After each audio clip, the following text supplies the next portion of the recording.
Foreword and Chapter 1 of A Practical Guide to Self-Hypnosis by Melvin Powers. Recording by Andrea Fiore. A Practical Guide to Self-Hypnosis by Melvin Powers. Foreword. All of us like to think that our actions and reactions are a result of logical thought processes, but the fact is that suggestion influences our thinking a great deal more than logic. Consciously or unconsciously, our feelings about almost everything are largely molded by ready-made opinions and attitudes, fostered by our mass methods of communication. We cannot buy a bar of soap or a filtered cigarette without paying tribute to the impact of suggestion. Right or wrong, most of us place more confidence in what they say than what we do in our own powers of reason.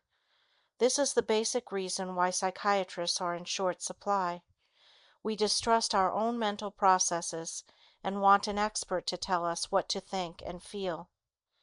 Despite this tendency to adopt our attitudes from others, man has always been dimly aware that he can influence his own destiny by directing his thoughts and actions into constructive channels. He has always, to some extent, known that his mind exerts a powerful influence on his body, and that thoughts can have harmful or helpful effects on his emotional and physical health. The ancient Egyptian sleep temples and the attempts by early physicians to drive evil spirits out of the body were both attempts to influence the body through the mind. The unprecedented sale of The Power of Positive Thinking by Norman Vincent Peale and other inspirational literature proves that millions of modern people recognize the efficacy of constructive thoughts. What most of them do not recognize is that they are capable of implanting these beneficial thoughts in their own minds without reference to any outside agencies. This can be done through self-hypnosis. In modern society, we have many cults, religions, and methodologies which have mental discipline as their goal. The best example of a methodology is psychosomatic medicine, which deals with the interrelationship of the mind and body in the production of mental or physical illness. The rapid growth of hypnosis in the last few years is another example, and it is gratifying to see that the emphasis in this field is now shifting from hetero-hypnosis to self-hypnosis. Self-hypnosis is a highly suggestible state wherein the individual can direct suggestions to himself. It is a powerful tool in any therapeutic process, and highly motivated subjects can parallel the success of hetero-hypnosis through their own efforts. Self-hypnosis can be used as a palliative agent and can even afford lasting results in many areas of the organism. Self-hypnosis can alleviate distressing symptoms, substitute strong responses for weak responses, help overcome bad habits, create good habits, and help one's power of concentration. The total personality is eventually changed to the point where it can function adequately in an increasingly difficult environment. In learning self-hypnosis, the subject does not relinquish control of himself as is commonly believed. Actually, more control is gained. Self-sufficiency and self-confidence are inevitable results. It is well to remember, however, that even good things may be overdone, and good judgment is necessary for favorable results. Neither hypnosis nor self-hypnosis should ever be used indiscriminately. The effectiveness of self-hypnosis depends upon many factors. Strong motivation, intelligent application of suggestions, and diligence are prerequisites. We are not suggesting that self-hypnosis can take the place of all forms of psychotherapy. We do recommend it as an adjunct to therapy when indicated. Used judiciously, it can contribute a great deal to the individual's physical and emotional well-being and happiness. As a professional hypnotist for many years, I have seen astounding and apparently miraculous results by individuals using self-hypnosis. Many of these cases seem unbelievable to those not familiar with hypnotic phenomena. It should be remembered, though, that many individuals seek hypnosis only when all other forms of therapy have failed. This is so common that hypnosis has come to be known as a port of last call. Yet despite the seeming hopelessness of such cases, medical literature lists thousands of remarkable recoveries. There is nothing hit or miss about hypnosis. Used intelligently, the results are the same for all those who are properly motivated. Nor are the results singular to modern hypnotists alone. In reviewing the literature going back more than 100 years, the same gratifying results were obtained. The reader would do well to scan some out-of-print books on hypnosis at the library to understand the point further. This book is written in terms that are comprehensible to the layman. The step-by-step instruction should afford the reader a means of acquiring self-hypnosis. The necessary material is here.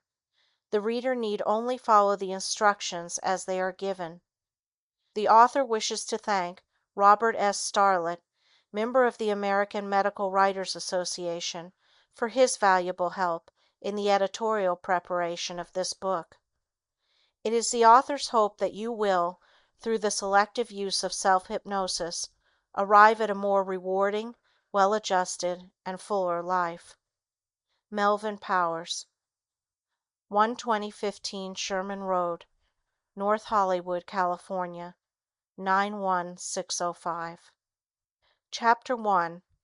What You Should Know About Self-Hypnosis.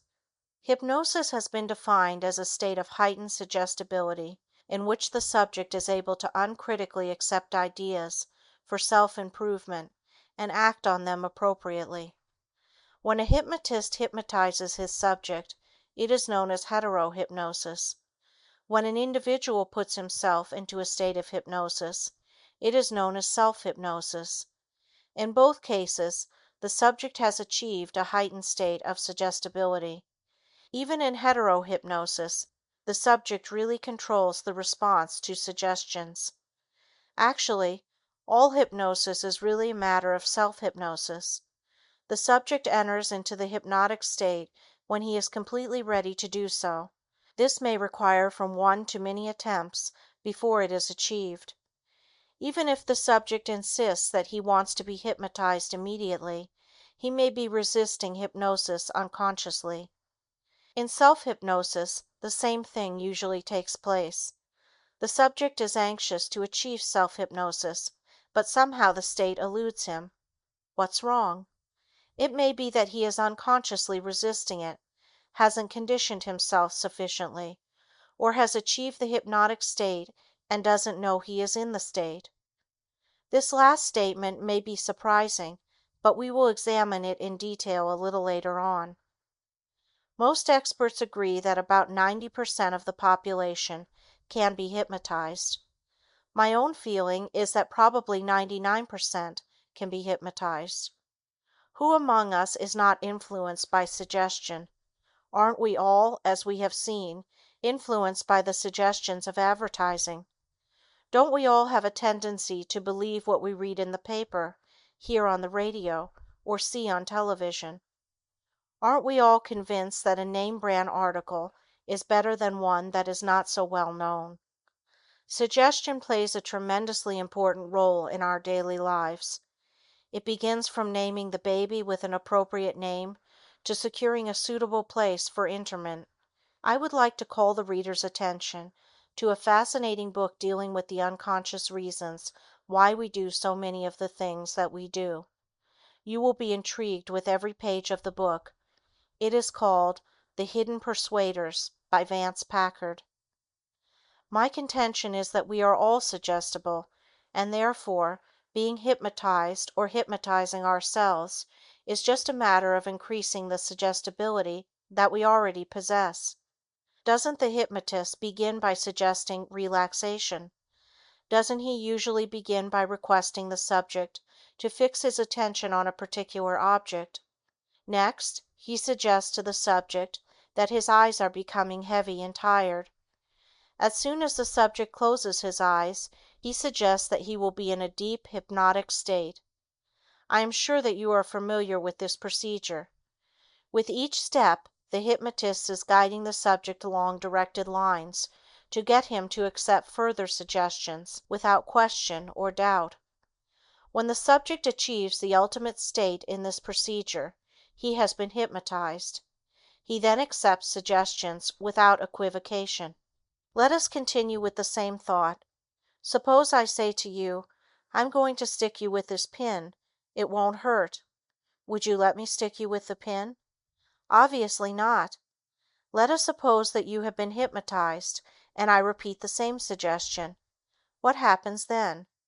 You readily accept the suggestion as being factual. Should I proceed to stick you with the pin, you do not even flinch. In fact, you do not even feel the pain. Does this sound incredible? Isn't this exactly the same procedure that the dentist uses with his patient when he has hypnotized him for the purpose of painless dentistry? Achieving hypnosis, therefore, is a matter of directing this suggestibility that we all possess into the channels that will finally produce the hypnotic state. It can be much more complicated than this explanation in many cases, but let us use this as a working premise. Everyone can be hypnotized. The time required for achieving hypnosis will vary from subject to subject. We will discuss some of the reasons for this in a subsequent chapter, but for our discussion at this time, we need to understand this point. I have encountered numerous individuals who were extremely disappointed because they did not respond to hypnosis immediately or after several attempts. They wanted to know what was wrong. An explanation that nothing was wrong somehow did not satisfy these individuals. After all, they argued, didn't I go to a hypnotist especially to be hypnotized? Some insinuated that perhaps the hypnotist wasn't too good.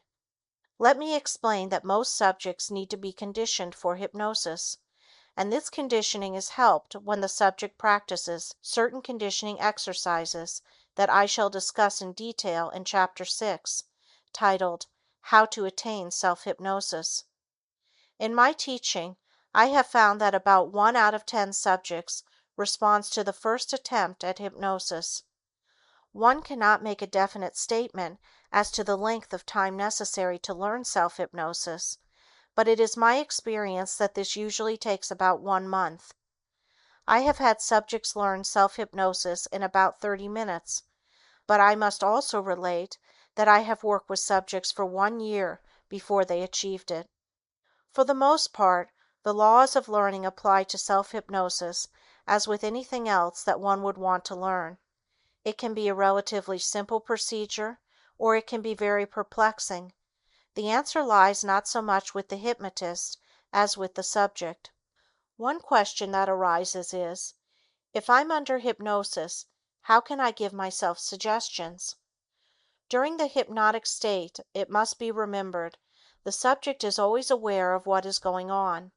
He hears what is said, follows directions, and terminates the state when told to do so. In the self-hypnotic state, the subject is in full control.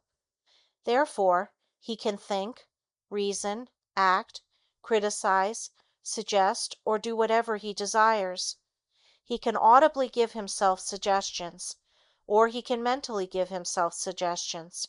In either case, he does not rouse from the hypnotic state unless he gives himself specific suggestions to do so. Many feel if they audibly give themselves suggestions, they will awaken. In hypnoanalysis, the subject answers questions during the hypnotic state. Having the subject talk does not terminate the state. You can keep the talkative subject under hypnosis as long as you want. Furthermore, the subject can be sitting erect with his eyes open and still be under hypnosis. Carrying this further, the subject may not even be aware that he is under hypnosis. He can be given a cue not to remember when the therapist makes a certain motion or says a certain word that he will go back into the hypnotic state but still keep his eyes open. Only an experienced hypnotist could detect the change.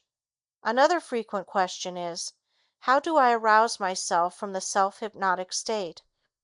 You merely say to yourself that upon counting to 5, You will open your eyes and wake up feeling fine. Many times the subject falls asleep while giving himself post-hypnotic suggestions. This is not undesirable, since the suggestions will spill over into the subconscious mind as he goes from consciousness to unconsciousness. A popular opinion about hypnosis is that the subject surrenders his will to the hypnotist in the process of being hypnotized. Furthermore, many believe that once the subject is hypnotized, the hypnotist has complete control of the subject, and the subject is powerless to resist suggestion. Both beliefs are erroneous. I believe the first misconception comes from seeing techniques where the hypnotist requests the subject to look into his eyes. The hypnotist suggests to the subject that as he continues to look into his eyes, he will fall into a deep hypnotic state. This, then, becomes a matter of who can outstare whom. The subject usually begins to blink his eyes, and the hypnotist follows this up with rapid suggestions that the subject's eyes are becoming watery and heavy, and that the subject will fall into a deep hypnotic sleep just as soon as he, the subject, closes his eyes. This procedure gives the impression to the observer that the subject is willed to go under hypnosis. It appears that once the hypnotist concentrates or wills sufficiently, the subject succumbs. Actually, the hypnotist in this technique is not looking into the eyes of the subject. He fixes his attention on the bridge of the nose of the subject. The concept that the subject is a helpless automaton stems from the weird movies where the mad scientist has hypnotized subjects into behaving like zombies. Naturally, there is usually a beautiful girl in the movie and she too has been hypnotized. Even though the audience is sophisticated enough to realize that this science fiction drama is purely entertainment, the theme is repeated sufficiently in novels, comics, and television to make an indelible impression on the subconscious mind. It's the technique of telling the big lie so many times that it becomes believable. We are all influenced by this procedure. There is an excellent book explaining this very premise. It is called Battle for the Mind by William Sargent. It describes in detail the technique by which evangelists, psychiatrists, politicians, and advertising men can change your beliefs and behavior. Following the reason that the subconscious mind can be affected, you can see that a problem could present itself even though the subject consciously wishes to be hypnotized. Unconsciously, there may be a poor inner relationship with the hypnotist, which can create an unfavorable climate for hypnosis. When this is the case, the subject doesn't respond until such a time that he relates well to the hypnotist. Even the most calculated procedures will fail until a positive transference relationship is established. I am sure that you sometimes have said, "For some reason I don't like that person." If pressed for an answer, you'll probably reply, "I can't explain it, but I just have a feeling about him." Actually, your subconscious reactions are influencing your thinking and you feel a certain way. The same thing takes place in business transactions. You either like or dislike the proposition presented to you. You may say, "I have a certain feeling about this deal." You may not be conscious of the reasons, but your subconscious has reacted automatically because of previous experience along similar lines. In giving you some insight into the hypnotic procedure, I am trying to point out certain problems in regard to acquiring self-hypnosis. For the most part, it is not a simple procedure that is accomplished immediately. You can't just will it. It requires working toward a specific goal and following definite procedures which eventually lead to success. The hypnotist is usually endowed by the subject with an omniscience and infallibility which logically is unjustified. The subject is naturally extremely disappointed if he doesn't respond immediately. If he loses confidence in the hypnotist, he may never achieve hypnosis with this particular hypnotist. I have hypnotized subjects who have been to several other hypnotists without success, and I have had some of my unsuccessful subjects hypnotized by other hypnotists. How and why does it happen? I believe that some of the reasons are so intangible that it would be impossible to explain all of them with any degree of exactitude. I once saw an individual about 12 times who wanted to learn self hypnosis and had been unsuccessful in every approach. I asked him if he would volunteer as a subject for a class in techniques of hypnosis that I was teaching for nurses. He readily volunteered and showed up at the designated time. Much to my amazement, as well as his own, he responded within a relatively short time, as one of the nurses hypnotized him before the group. She had used a standard eye closure technique, requesting him to look at a spinning hypnodisc that I had previously used with him every time he was in the office. Her manner was extremely affable. She had used the identical technique I had used unsuccessfully, and the subject responded excellently to cap the climax. He was the first subject the nurse had ever hypnotized, since this was only her third lesson. How would you account for it? Here was one of my students with 2 weeks' experience hypnotizing a subject, where I had failed while using every procedure that I felt would work. Was it because she was a better hypnotist? Perhaps. However, I'd like to recall at this time our discussion about subconscious responses. I'm inclined to feel that being hypnotized by a middle-aged female nurse created certain favorable unconscious responses, which accounted for his going under hypnosis at that time. It created the initial breakthrough which was needed. I was able to hypnotize him easily at his next appointment, and he acquired self-hypnosis readily from that time on. I have tried the same approach with other subjects who did not respond favorably and have failed to attain the success that I did in the above case. Why the impasse? It is one of the difficulties that we encounter in hypnosis, and as yet it has not been resolved. We know that the easiest way to achieve self-hypnosis is to be hypnotized and given a post-hypnotic suggestion that you will respond to hypnosis by a keyword, phrase, or gesture. I have tried to point out some problems that can arise. Needless to say, these problems do not always arise, and the attainment of self-hypnosis can be a relatively simple procedure. There is usually some way of reaching a subject who does not respond in a reasonable length of time. Now we come to the point where the subject wishes to hypnotize himself. What happens in this situation?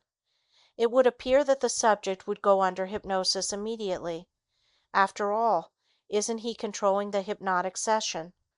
Of course, this does happen time and time again, and the results seem miraculous. I receive mail constantly from readers of several of my other books on hypnosis, telling me how they were able to achieve certain goals that they never dreamed possible. They write that they have achieved self-confidence and complete self-mastery, and have been able to overcome problems that had plagued them for many years. These problems not only include strictly psychological troubles, but many psychosomatic symptoms as well. Many have remarked at the ease in which they were able to achieve self-hypnosis and the results they wanted. For them it was as simple as following a do-it-yourself book. Others write about the difficulty they encounter and ask what to do about it. It is my hope that this book will shed some light for those who have experienced difficulty in learning self-hypnosis. We shall discuss many phases of hypnosis with the emphasis on self-hypnosis. We'll discuss its many ramifications and try not to leave out anything helpful in our discussion. If you follow the instructions and exercises that I give you assiduously, you will be able to achieve a depth of self-hypnosis suitable for solving many of your personal problems. End of foreword and Chapter 1. Chapter 2. What about the dangers of hypnosis? One of the objections that you hear to hypnosis is that it can be dangerous in the hands of those not trained in psychodynamics of human behavior. Inasmuch as psychiatrists and clinical psychologists are the only ones who are thoroughly trained in the analysis of human behavior, this objection, if valid, could limit hypnosis to a comparative handful of therapists. Fortunately, it is not valid. This was proved several years ago when the Bridey Murphy craze gripped the country. Despite the fact that thousands of amateur hypnotists were practicing hypnosis, little or no harm resulted. I have personally instructed several thousand medical and non-medical individuals and have yet to hear of a single case where a crisis was precipitated or anything of a dangerous or detrimental nature occurred as a result of hypnosis. I have also taught several thousand persons self-hypnosis and can report the same findings. Many patients who seek treatment from competent psychiatrists, psychoanalysts, and psychologists do not always obtain satisfactory results. This doesn't mean that everyone should stop seeking help from these specialists. Even a specialist doesn't have a perfect record of successful therapy. What then is the objection to hypnosis? The theory that if you get rid of one symptom, another symptom will take its place, really holds no truth and is usually advanced by those who have had little or no experience in the hypnosis field. However, a difference of opinion does exist even with those practicing hypnosis in this area. Some hypnotists trade down symptoms by replacing a serious symptom with a minor one, while others just remove the symptom. The latter is what a doctor does when he recommends aspirin for arthritis. He knows the aspirin will not cure the arthritis, but he wants to alleviate the symptom. To say that another symptom will replace the pain is unscientific and untrue. The same is true of hypnosis. Louis R. Wahlberg, M.D., clinical professor of psychiatry, New York Medical College, recently canvassed 30 experts in the field of hypnosis and found a few who felt symptom removal was irrational, temporary, or outright dangerous. The large majority, however, employed symptom removal where indicated and minimized or ridiculed any possible bad effects. A further objection to hypnosis is that the results are temporary as well as symptomatic. It is well to remember that most medical therapy is specifically directed to symptom removal. How permanent is most medical treatment? Once you couple hetero-hypnosis with self-hypnosis, you afford the patient the opportunity of utilizing suggestions for his own benefit anytime they are needed. This, of course, can make symptom relief permanent. As an example, I would see no harm in teaching a patient self-hypnosis for symptomatic relief of a problem of insomnia. It would certainly be better than physically depressing the higher brain centers with sleeping pills to produce unconsciousness every night. I needn't tell you that millions of dollars are spent every year on sleeping pills, and patients become dependent upon them, needing more and more pills in order to produce sleep. Many accidental suicides stem from an overdose of sleeping pills. Yet despite the inherent dangers of sleeping pills, which are glaringly apparent, they are prescribed by the millions, to say nothing of those that reach the market through illegal channels. Furthermore, how much effort is really made to get the patient off the sleeping pills? There are also more voluntary suicides by sleeping pills than any other method. Perhaps if these drugs weren't so readily available, many of these unfortunate individuals would be with us today. What about the often quoted statement that you might need to do some damage? Let's explore this area.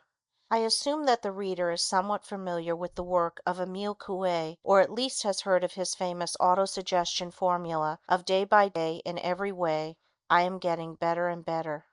During our time, thousands upon thousands of seemingly helpless and hopeless cases have been cured by repeating this affirmation over and over again, day after day, as the individual falls asleep. I think we should make it clear that whether we call it autosuggestion, positive thinking, meditation, yoga, affirmations, or self hypnosis, we are, in reality, talking about the same thing. All require certain basic prerequisites before they will work effectively for the individual. We'll discuss these prerequisites in the next chapter. What should be remembered is that the suggestions are being filtered into the subconscious mind, which does not question, doubt, analyze, or dispute the efficacy of these beneficial thoughts. You can be sure that the constant repetition will have its effect. Hasn't the mind, in the past, accepted the individual's diagnosis when he said, "I'm sick, I have an inferiority complex. I can't stop smoking. I can't lose weight. I can't concentrate. I can remember a person's face, but I can't remember names. I have a difficult time falling asleep. I just can't seem to relax. Isn't such an individual, in effect, using self hypnosis? And hasn't the person convinced himself of the validity of his present state? This is truly dangerous. It is negative hypnosis. The question that I raise is, why shouldn't the subconscious mind be even more convinced and respond strongly to suggestions which are in conformity with the natural desire to be of sound body and mind? I have never been able to find a logical answer. I think this is what happens many times.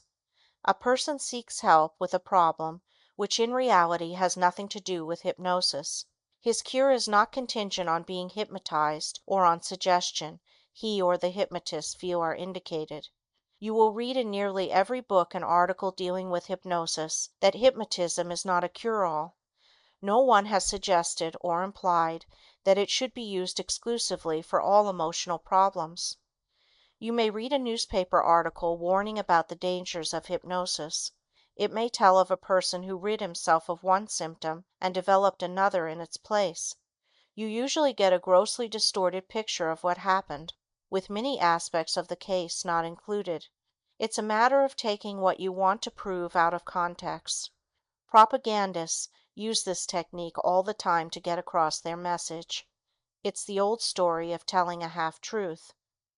Honest criticism and a sincere difference of opinion are always welcome, but criticism must be well founded from a scientific point of view and not stem from an emotional reaction.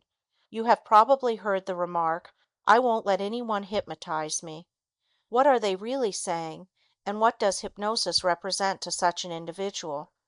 To them, hypnosis represents some sort of magic spell which invokes a state of complete helplessness and dependency upon the hypnotist. We previously discussed how this erroneous conception can take place because of the manner in which hypnosis is usually interwoven with bizarre fictional stories.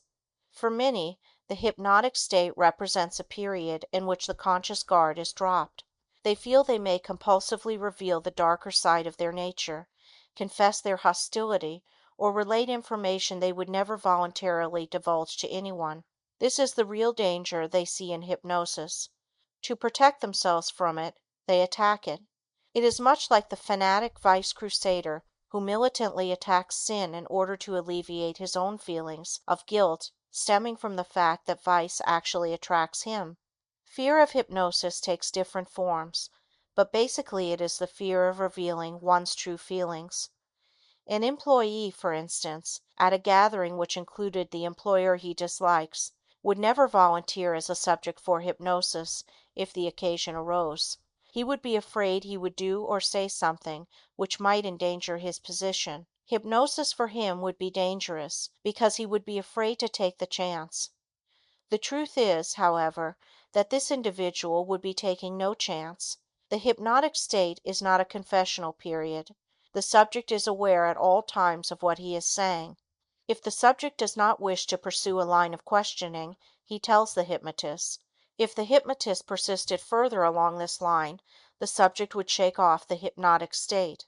Another misconception about hypnosis is the widely held belief that the subject is unconscious. This represents a threat to the security of the individual. Actually, the hypnotic state is a period of extreme awareness in which the subject is hyperacute. Furthermore, the subject is not asleep, nor is he in a trance state in the correct meaning of that term. He is in an altered state of awareness with his faculties and reasoning ability intact. Inducing hypnosis merely creates a mood or state in which the powers of suggestibility are heightened. When the general public and the medical profession become familiar with the true state of hypnosis, we shall have a greater acceptance and utilization of this power. It is a slow process, but one which will finally evolve. In the final analysis, I believe the only danger that exists is in the mind of the individual who fears hypnosis because of whatever subjective qualms he has about his own emotional involvement in the hypnotic process. Of course, all persons using hypnosis for the alleviation of pain should consult their family physician. Pain is nature's way of indicating that something is wrong with the organism. It would be foolish to suggest that a pain in the stomach will disappear when this may be a sign of a needed appendix operation. The same may be said of constant migraine headaches. It must be determined that the headache is not a symptom of a brain tumor or some other pathological condition. It may be of interest to know that hypnosis is presently being used to relieve pain in terminal cancer patients. There is an excellent article on this subject, and I recommend it to doctors reading this book. It is called "The Use of Hypnosis in the Case of the Cancer Patient," which appeared in the January 1954 issue of Cancer. There are at present several thousand dentists throughout the country using hypnosis.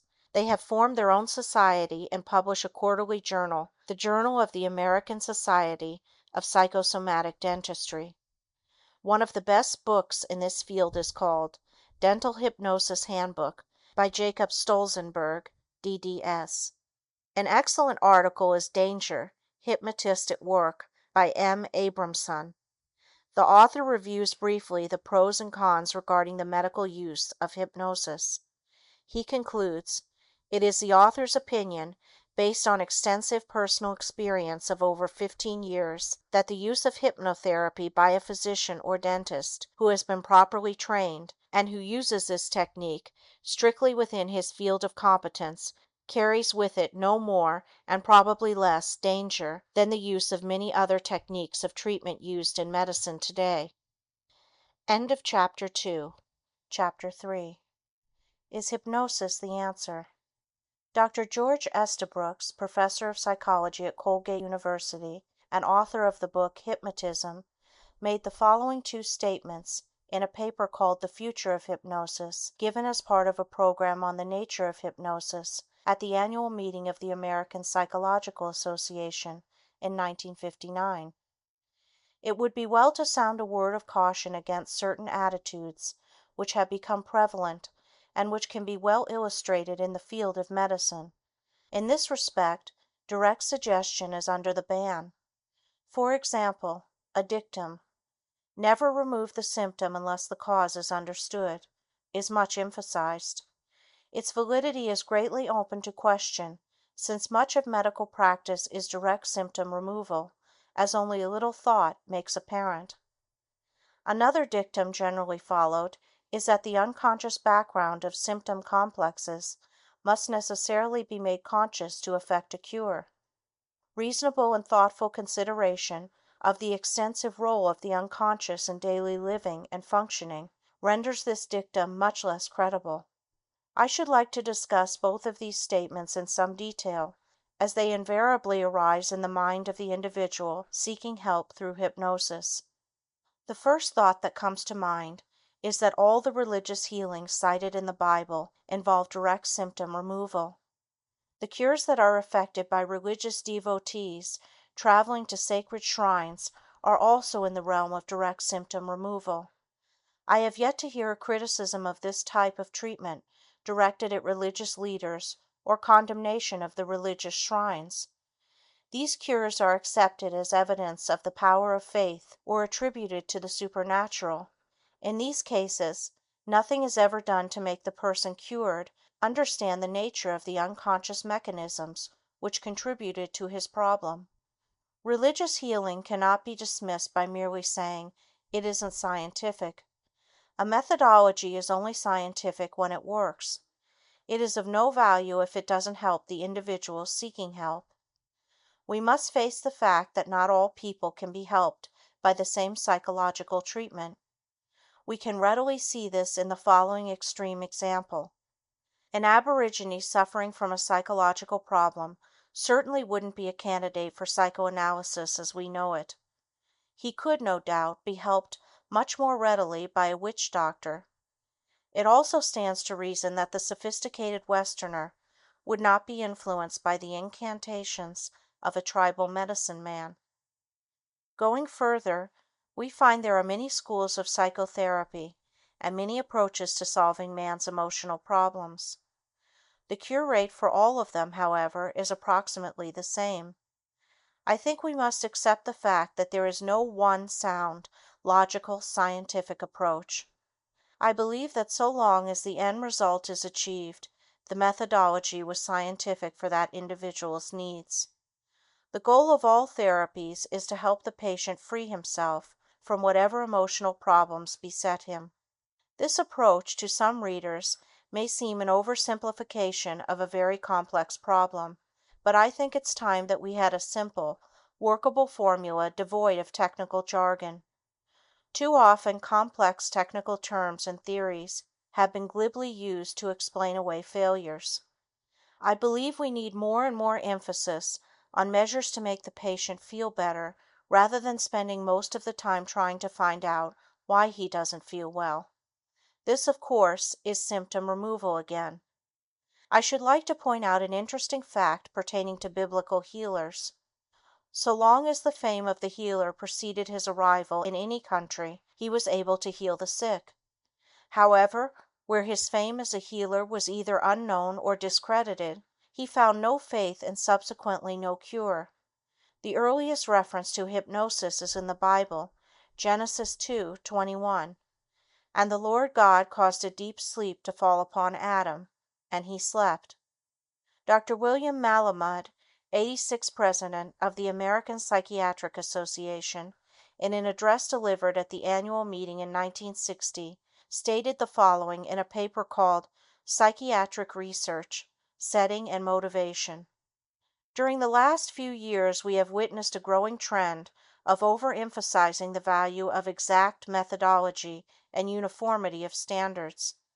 This trend, which could be characterized as a cult of objectivity, has already had an important influence on psychiatric research. It is true that in its emphasis on critical judgment and valid criteria, it has helped to curb unrestrained flights of imagination and sloppy methodology. But the over-glorification of objectivity and the insistence on rigidly single standards of acceptable methods have resulted in a concentration on certain phases of the science of human behavior at the expense of other very important ones. I believe that most individuals have a fairly good understanding of how they came to have the problem that they have. I have yet to encounter a person who protests he has no idea why he doesn't function as he would like to in a certain area. From a practical standpoint, not many have the time nor money required to delve into the unconscious background of the problem. The high cost of treatment is a very real objection and cannot be discounted lightly. People suffering from emotional problems usually suffer financial reverses as well. Who is to help these people?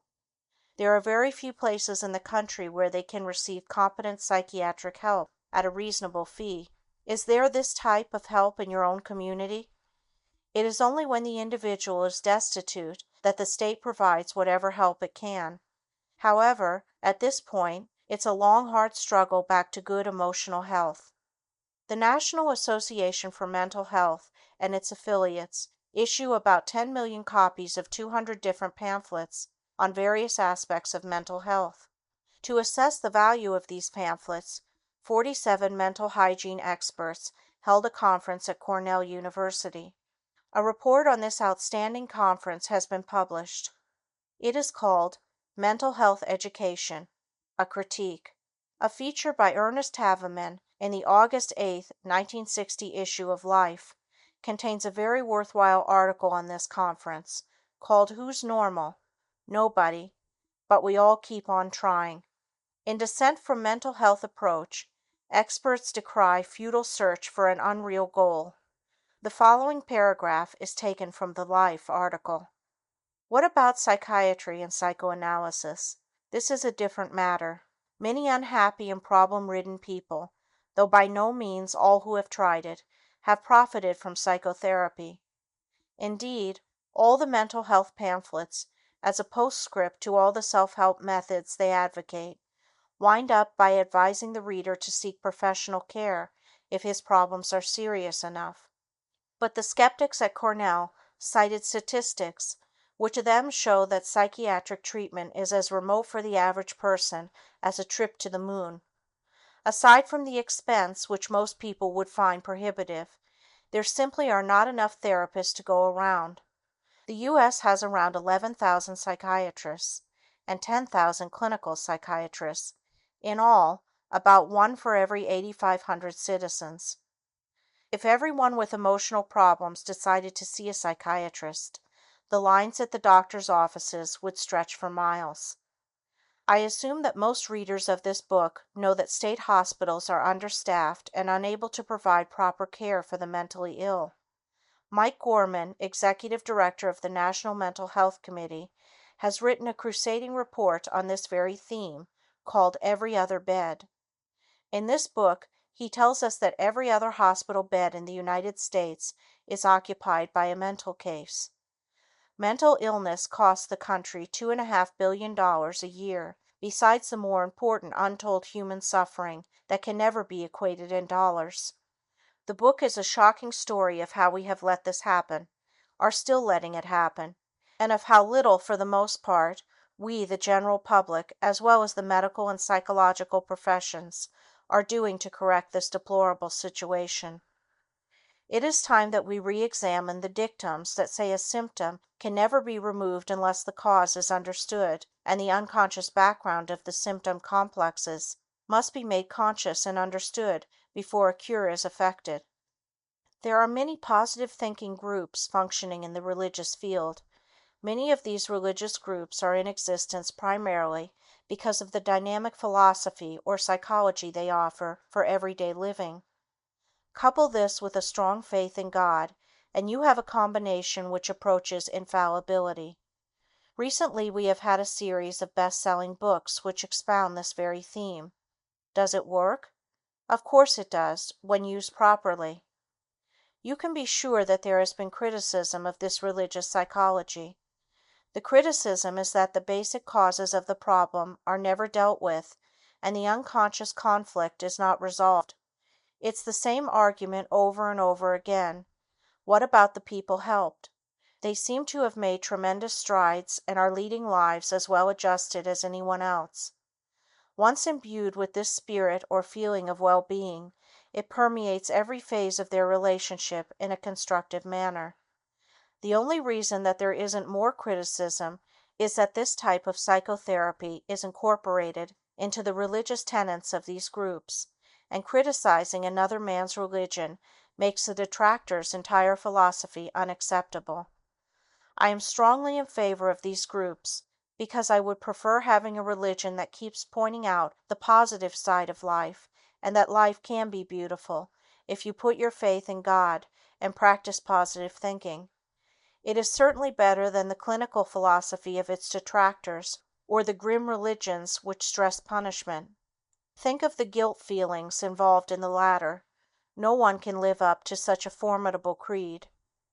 Of course, if you suggest to positive thinking religious individuals that they are using a form of self-hypnosis, they will emphatically deny and debate the issue. Since we are primarily interested in mental hygiene and not in winning a debate, it is well to leave the matter as it stands. The point to keep in mind is so long as a person feels that his methodology is the answer to his needs, and so long as no one is being hurt by his belief, I feel he should cling to his conviction. He should not allow it to be destroyed by those who are thinking in different semantic terms. I would like to bring up another common example pertaining to the two basic concepts that we have been discussing. It is the example of the many individuals who have taken public speaking courses to overcome stage fright. In most cases, the person involved hasn't had too much opportunity to be a public speaker. Because of this, he suddenly feels he may not say the right thing or forget what he wants to say. This anxiety can create the very situation or block that he fears. What is the solution? Certainly not psychoanalysis to find out why he functions the way he does. You could use this approach, but I don't think it's the most constructive one. It's like asking, "What am I doing that's wrong?" instead of, "What can I do that's right?"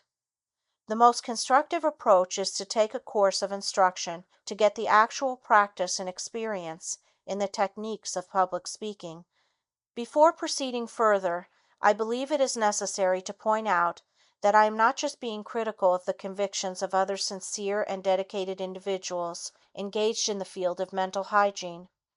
It is always good to reevaluate our present thinking on any subject, no matter how sincere or convinced we may be that what we are doing is correct. At times, we can become so immersed in our convictions that we cannot take criticism and respond emotionally to ideas or interpretations that do not coincide with logical thinking. What then is the answer to mental health problems? There is no single answer. It is a very complex situation. There are many promising drugs and treatments which, if adequately developed and widely used, could do a great deal toward promoting good mental health. Fundamentally, the problem will always be that of trying to understand human behavior and helping those in distress with an efficacious formula. What is that formula? I believe hypnosis can contribute in part to the answer. Needless to say, hypnosis is contraindicated in many emotional problems because of the very nature of the problem itself. Some emotional difficulties must first be worked out on a conscious level. After this, hypnosis can be instrumental in achieving the final goal. Dr. Frank S. Caprio, a prominent psychiatrist, in his book, Helping Yourself with Psychiatry, states the following: "A whole new world of self-confidence and positive living is open to every person, young and old, through hypnosis, self-hypnosis, and self-suggestion or auto-hypnosis." End of chapter 3. Chapter 4. How does self-hypnosis work? There's an old Chinese proverb that states, "One picture is worth 1,000 words." In conveying suggestions to the subconscious, we have found that picture images are more effective than words that are implanted. For example, it isn't sufficient to say, "I will be confident." The words must be augmented by a picture of yourself as the confident person you want to be.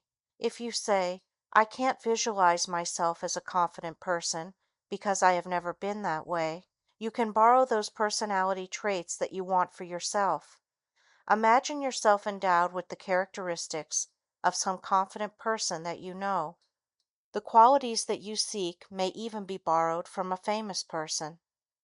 If this isn't possible, make up a personality which is a composite of all the things you want to be. See yourself walking, talking, and carrying on activities. Keep fortifying this image with the mental suggestions that are needed. It won't be long before these mental impressions give rise to the confident feelings that you seek. As you keep implanting these images, they will become a natural part of your conscious personality. Dr. S. J. Van Pelt, president of the British Society of Medical Hypnotists and editor of the British Journal of Medical Hypnotism, writes about this technique in his book, Secrets of Hypnotism. He calls it 3D technique in medical hypnotherapy.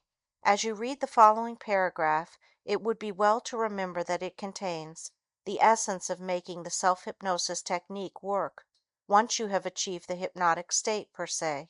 Incidentally, the same procedure can be used in attaining the hypnotic state itself. You see yourself entering the state of hypnosis in your initial attempts. This in turn sets up a conditioned response and a favorable emotional reaction which is necessary. The writer has found visualization of the greatest value in the re-education of the patient, which is an essential part of hypnotherapy. In this method, after the cause of the trouble has been discovered and as a part of his re-education, the patient is instructed, while under only light hypnosis, to form a picture in his mind. He is asked to imagine a movie screen and to see himself, just like an actor, on this screen, playing a part. He is told that the picture looks very real, 3D in fact, and that he can see himself acting and looking the way he wants to look and act. Various scenes are suggested, such as the patient will have to face in real life. In each he is instructed to see himself, as in real life, always succeeding. For instance, the stammerer might be asked to picture himself speaking easily to people. and feeling perfectly at ease. The patient is also instructed how to form these success pictures for himself, and it is stressed that he will only be able to see himself as he wants to be, successful. Since the picture gives rise to the appropriate feelings, it is not long before the patient begins to show the benefit of his private 3D film shows. After explaining this technique to students, many have inquired, "Is that all there is to it? It seems so simple." Of course, there is more to it in that the individual must follow through with the instruction. This is one of the difficult aspects of this type of program. Let me enumerate some of the problems I have encountered in teaching self-hypnosis. As mentioned, one of the difficulties is that the techniques seem too simple. Students become skeptical. They feel it should be more complicated and involved in order to get results. I suppose people better appreciate something that comes only after a hard struggle. This procedure is devoid of this. Of course, I am not saying that once a person begins to use this technique, his problems will automatically vanish, and his life will be cheery forever after. We have been conditioned to think that success in anything can only come after a long, hard struggle. This is the basic theme of the American way of life. We have been accustomed to believe that conflict and struggle are a part of life, and large doses of it are necessary before we achieve success in any field. I can only reiterate that the information contained in this book is all you need to get results. It is necessary that you follow through and not give up after you have tried the program for a short while and have attained no appreciable results. This brings us to another point. Many persons expect immediate results when they begin to use self-hypnosis. If they don't get the results they anticipated immediately, they want to know what's wrong. My answer is usually that nothing is wrong and that they need only keep steadily applying the instructions.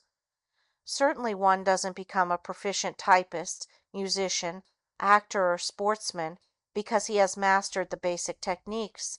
It takes time to acquire proficiency. Let me assure you that anyone using and applying this technique can benefit from it.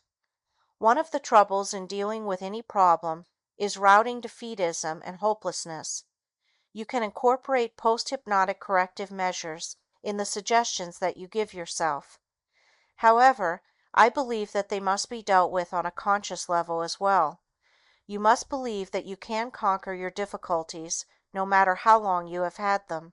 If you are prepared to work with self-hypnosis in an unremitting manner, you will achieve the self-help that you seek.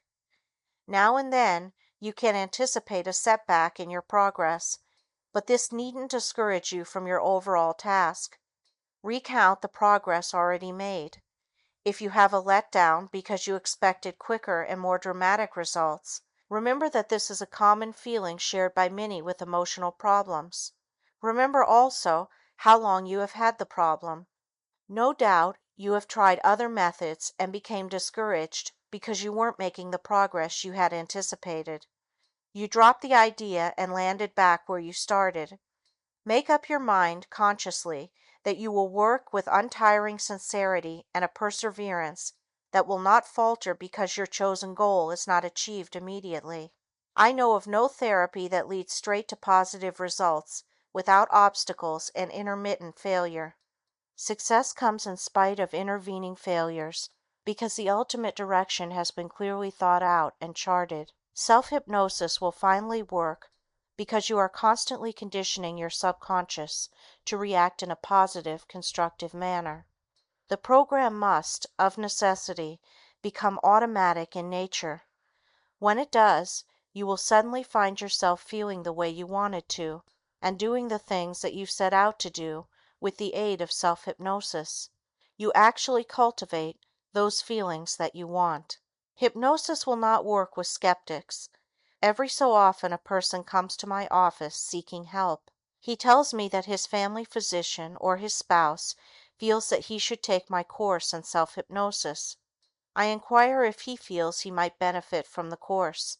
If his answer is not positive, and if after talking to him at length about the benefits of hypnosis, I still feel he is not ready for the course, I suggest another mode of treatment for him.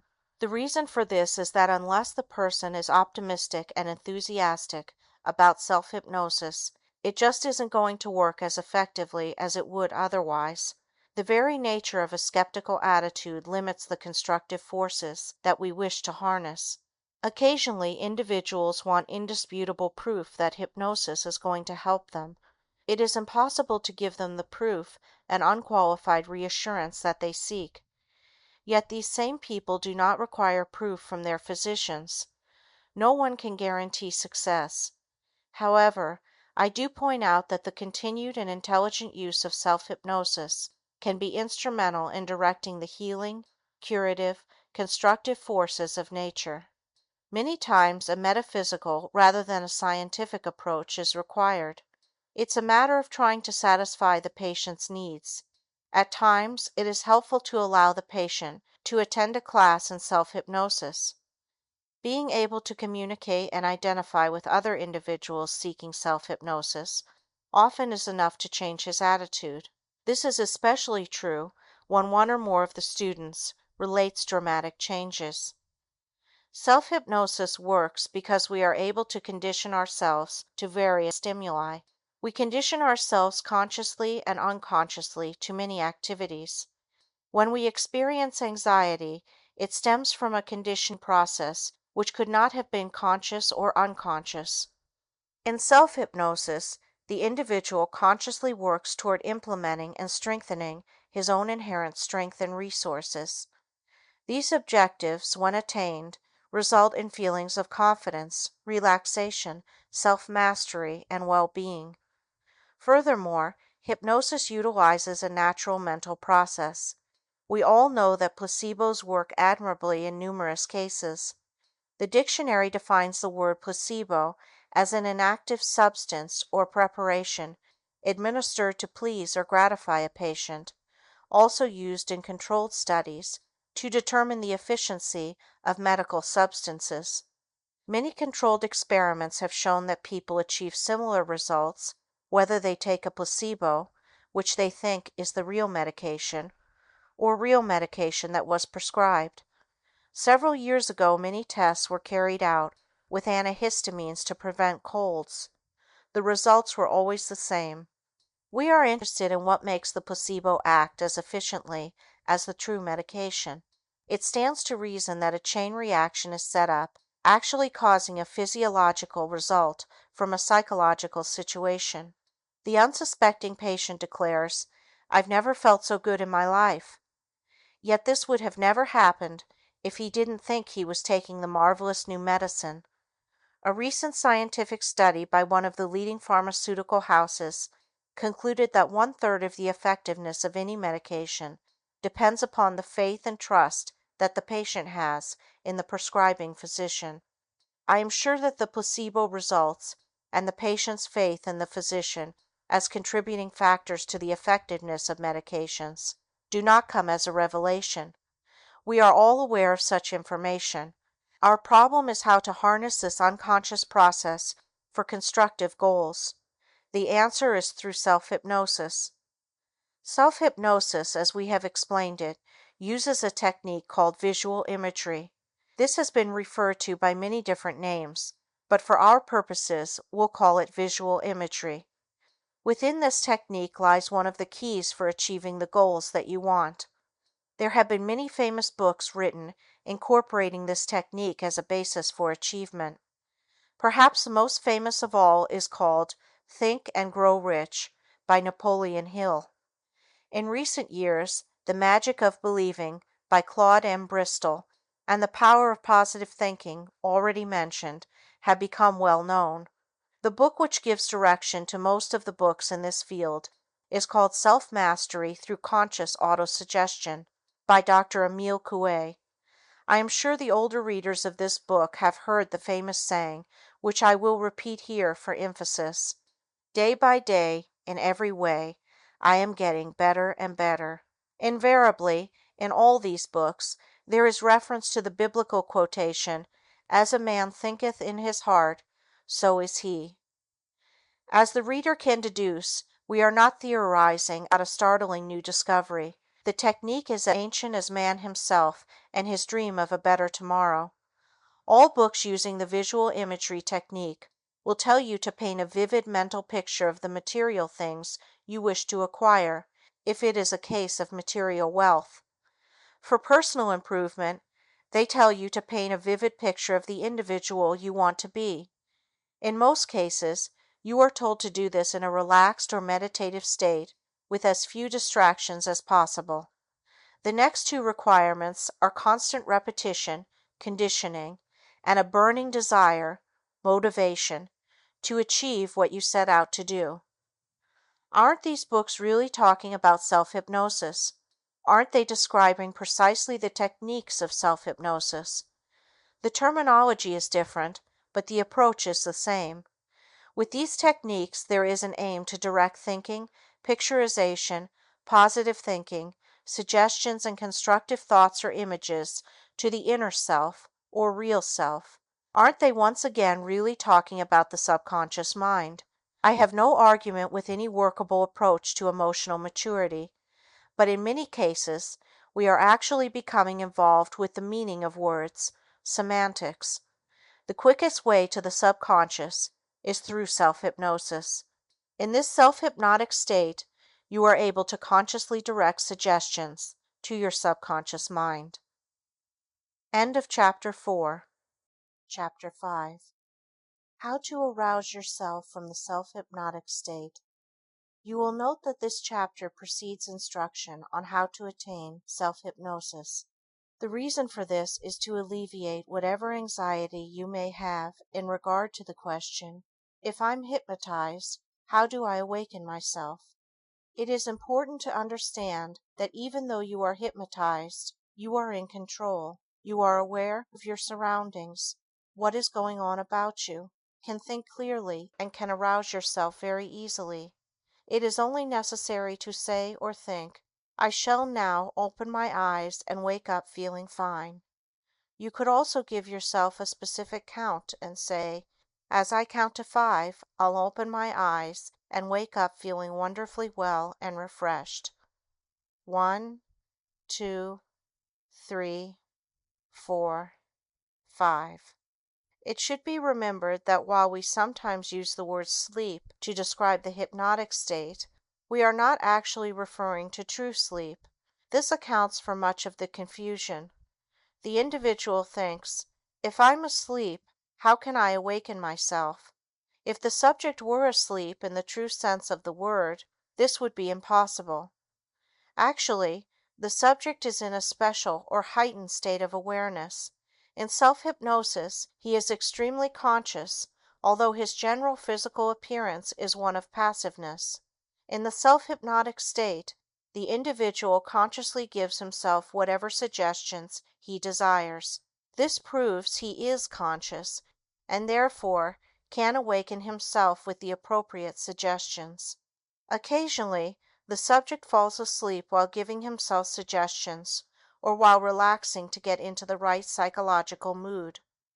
Naturally, in this case, the subject will awaken in due course. If the subject practices hypnosis when he is normally set to fall asleep in bed, he would awaken refreshed in the morning at his usual time. Before beginning to give yourself therapeutic suggestions, you could give yourself the following suggestions, which give you a specific length of time that you will work with self-hypnosis. I shall work with self-hypnosis for 15 minutes. At the end of that time, I shall open my eyes and wake up feeling wonderfully well, wide awake, confident, cheerful, and optimistic. The moment I open my eyes, I'll feel refreshed. In case of any outside danger, I'll be able to awaken immediately, be fully alert, and act accordingly. You will notice that these suggestions take into consideration the possibility of something happening of danger to the individual, such as fire, etc. These points arise in the minds of most individuals attempting self-hypnosis and are well taken. You could also set an alarm clock to awaken you at a designated time. Let us assume to arouse yourself you gave yourself a suggestion to open your eyes and be wide awake at the count of 5. You count to 5 and for some reason you are unable to open your eyes. First of all, don't worry. Remain relaxed and give yourself the suggestions over again, emphasizing to yourself that at the count of 5 you will absolutely, positively be able to open your eyes very easily and will feel fine. You then begin the count again, reiterating between each number that you will positively open your eyes at the count of 5 and be wide awake. This should do it. Should this not do it, may I reassure you again, don't become alarmed. Relax for a few minutes and try again. You'll be able to open your eyes and wake up. I hope I haven't frightened you with the prospect of not being able to awaken. I bring this up only to acquaint you with the procedure to use. Actually, the problem of dehypnotization is a rare one. I should point out a very important fact.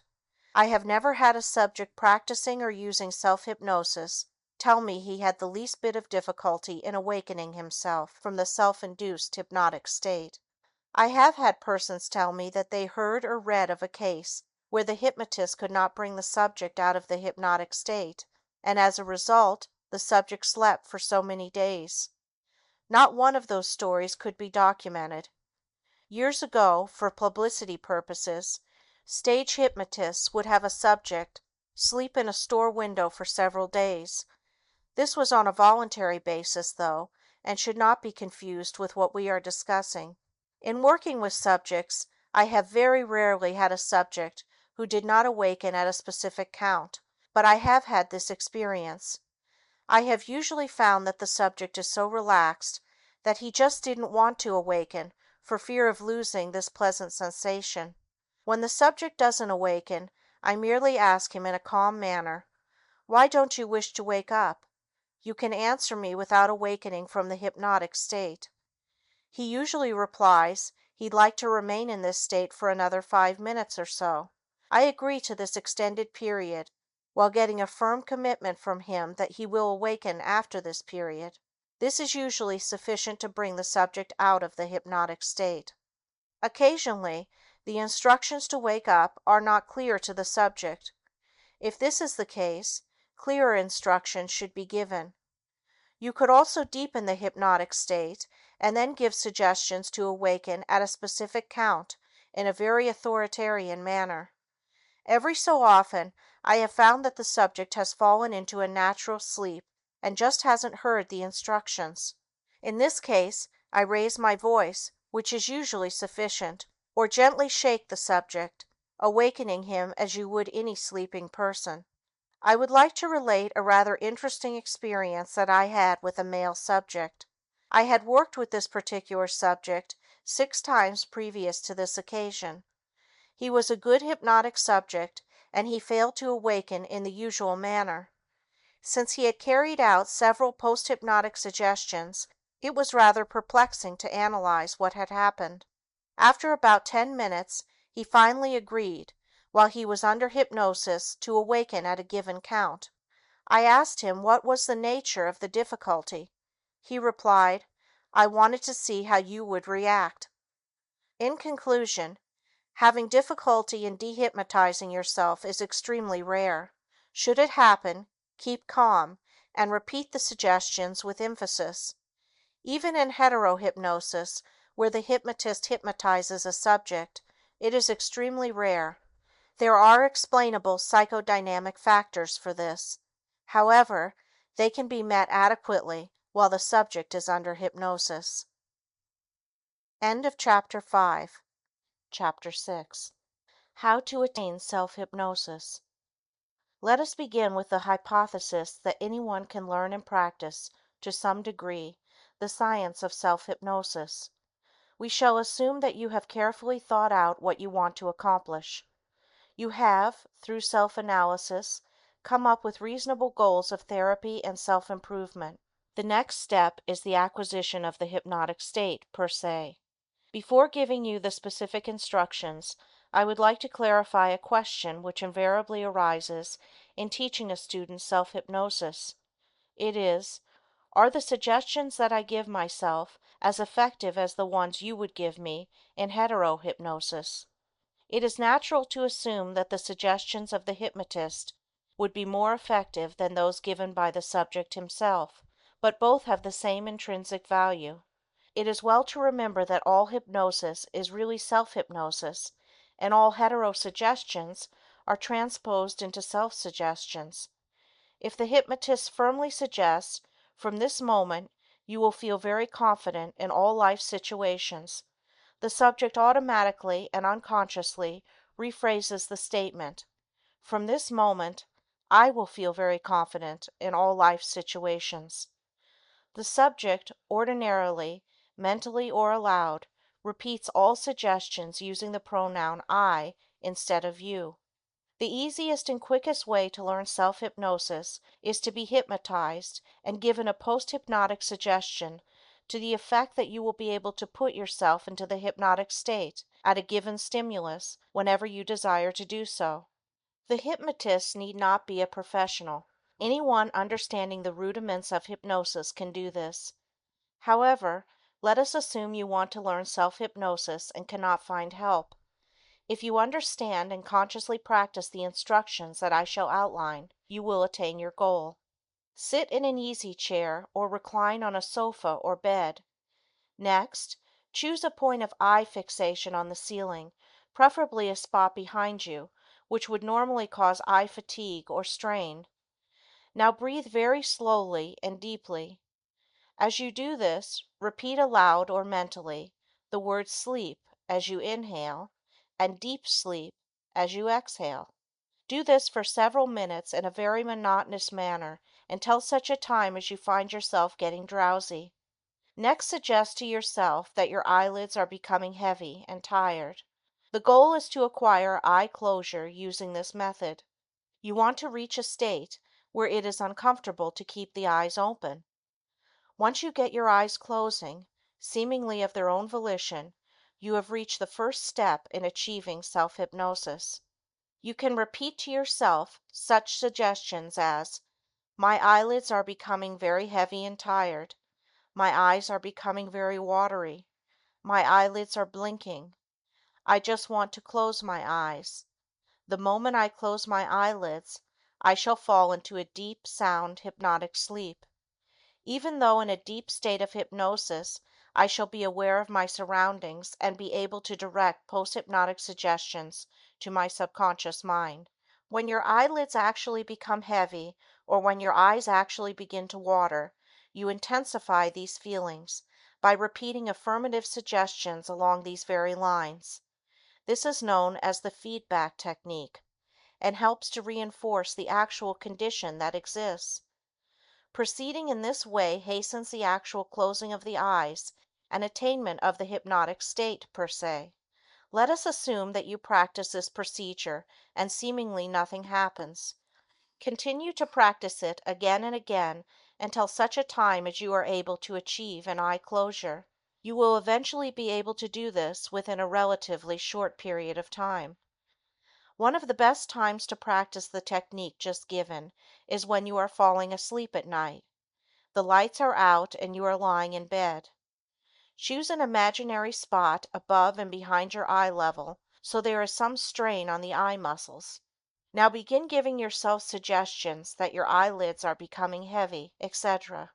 The reason this period is such an excellent time to practice self hypnosis is that the suggestions you give yourself spill over into your subconscious as you drift from consciousness to unconsciousness. It's like telling yourself to wake up at a certain time in the morning. The suggestion reaches your subconscious and activates you consciously to awaken. Using this approach, you can give yourself dynamic, constructive suggestions at this time, as well as giving yourself the post hypnotic suggestion that the next time you practice self hypnosis, you fall into a deeper, sound, hypnotic state at the count of 3. You also emphasize that your eyelids will close involuntarily whenever you relax for 5 minutes, and afterwards count to 3. This conditioning process will be augmented by the use of the sleep period. The suggestions will tend to work unconsciously during this period and hasten your attainment of the constructive goals as well as the self hypnotic goal itself. Once you have achieved eye closure, Deepen the hypnotic state by the following suggestions. As I count to 3, I shall go deeper and deeper into a profound hypnotic state. As I count to 3, I shall find myself becoming more and more relaxed. As I count to 3, I shall fall into a deep hypnotic state. You repeat these suggestions many times, actually trying on a conscious level to feel sleepier, more relaxed, more at ease. In doing this, you take on the characteristics of a deeply hypnotized subject. Part of the difficulty in learning self hypnosis is that the subject is aiming at a state of mind in which he has no experience. If I say, act happy or act sad, there is an immediate reaction from your experiential background, and you can react accordingly. If you have never seen anyone hypnotized and I say, act as though you were hypnotized, you must, of necessity, act in a manner that you would assume approximated that of hypnosis. If you had actually seen someone hypnotized, you would naturally take on the characteristics you had observed. This would either be done consciously or unconsciously. Some individuals describe the hypnotic state as a state of complete relaxation. Many get a feeling of detachment, others a feeling of dissociation, as though their entire being was only thought. Some get a floating or drifting feeling, likening the experience to lying in deep clouds. Others experience a heavy, pleasant, sinking feeling. Still others get a feeling of peace and serenity. Many describe the hypnotic state as being akin to the state just prior to falling asleep, or like daydreaming, and they experience the same reactions. Yet there are some who do not feel a definite change. They describe it by saying, I just felt that I had my eyes closed. I heard everything and was completely aware at all times. Since it is possible to direct your feelings, reactions, I would suggest that you aim for a completely relaxed, comfortable state. You have now reached the point where your eyes are closed, and you have given yourself further suggestions to deepen the state of hypnosis. This has taken from about 6 to 10 minutes. You are not sure, though, that you are under hypnosis. There are many ways to test this, and I shall outline one of these tests later in this chapter.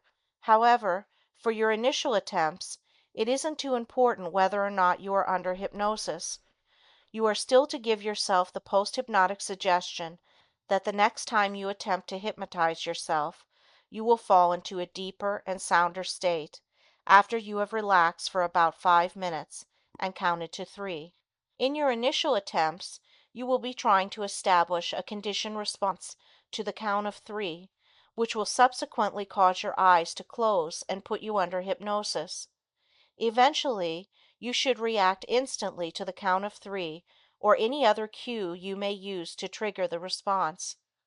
The key words or stimulus become associated with the action that you seek.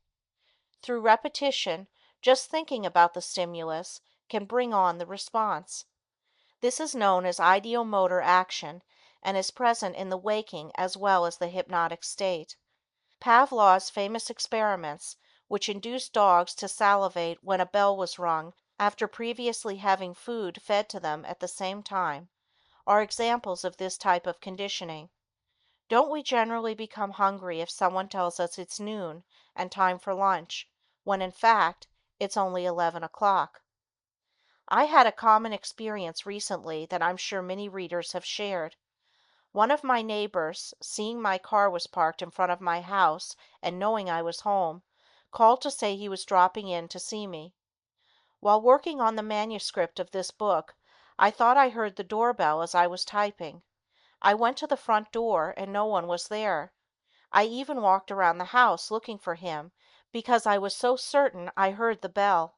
This is another example of an ideomotor action. I told my friend about it when he arrived approximately 30 minutes later. He looked at me rather whimsically, and we both shared a laugh. Haven't you thought you heard the phone ring when you were waiting for a call?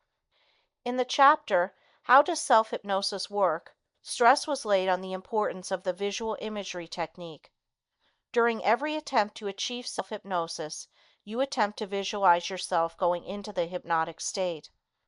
Once you have deepened the state, you begin the process of visualizing yourself exactly the way you want to be. You may experience difficulty at first, but as you keep at it, you will be able to picture yourself the way you want. You use the visual imagery technique whether you think you are under hypnosis or not. These images become clear as you constantly hammer home these suggestions. This is the exact procedure necessary, and you needn't complicate it. Let us suppose that you are getting your eyelids to close at the count of 3 and have achieved a good state of relaxation. With these prerequisites, you can anticipate going deeper into the hypnotic state. Actually, being able to get the eyes to close at a specific count is the first level in determining if the subject has gone under hypnosis. If you have conditioned yourself this far, then you can go to the next step. The next test is called the swallowing test. You mentally give yourself suggestions that as you slowly, to yourself, count to 10, you will get an irresistible urge to swallow one time. You further suggest that this will happen even before you reach the count of 10. You then begin to count. 1. My throat is parched, and I feel an irresistible urge to swallow one time. 2. My lips are becoming very dry, and I feel an irresistible urge to swallow. 3. My throat feels very dry, and I feel an irresistible urge to swallow one time. 4. Before I reach the count of 10, the urge to swallow one time will become irresistible because my lips and throat are so dry. 5. Once I swallow, I shall no longer have the urge to swallow again, and as I swallow one time, I shall fall into a deeper and sounder state of hypnosis. Continue with similar suggestions, repeating and affirming the suggestions about swallowing. Once you actually swallow, you discontinue the suggestions and instead give yourself suggestions that you are falling deeper and deeper into a sound hypnotic state and that the constructive suggestions you now give yourself will work for you. Once again you practice visual imagery, seeing yourself the way you want to be, while fortifying this image with forceful, positive suggestions. You close by giving yourself suggestions that you will enter the hypnotic state whenever you relax for 5 minutes and count to 3. The suggestions are just as effective whether given aloud or mentally. Many subjects report that they are reluctant when it comes to giving suggestions to themselves. I can only say that as you continue to work with yourself, you will develop confidence in giving yourself suggestions. In order for the suggestions to be effective, they cannot be given in a reticent or hesitant manner. They must be given with enthusiasm and anticipation. If you assiduously follow these instructions, you will derive the benefits you seek in the shortest possible time, and witness the positive, tangible results of your suggestions and efforts. In the next chapter, you'll learn how to deepen the self-hypnotic state. End of Chapter 6. Chapter 7. Deepening the self-hypnotic state. For each progressive test, it is usually necessary to have accomplished the preceding tests. However, this is not an absolute rule. Frequently, a subject responds to tests at the beginning of the depth scale, and then to others at the end of the depth scale. Certain tests in between do not work. I have had the following experience more than once while teaching one of my classes in self-hypnosis. In testing the depth of hypnosis, I run the gamut of all the tests from light to deep. In this way, the subject can ascertain how far he has progressed. One frequent test for the deep state is to give the subject a post-hypnotic suggestion to the effect that the next cigarette he smokes will have a vile taste, and it will be absolutely impossible for him to take more than 3 puffs. It is further suggested that after the 3rd puff, the cigarette taste will be so unbearable it will become necessary for him to extinguish the cigarette.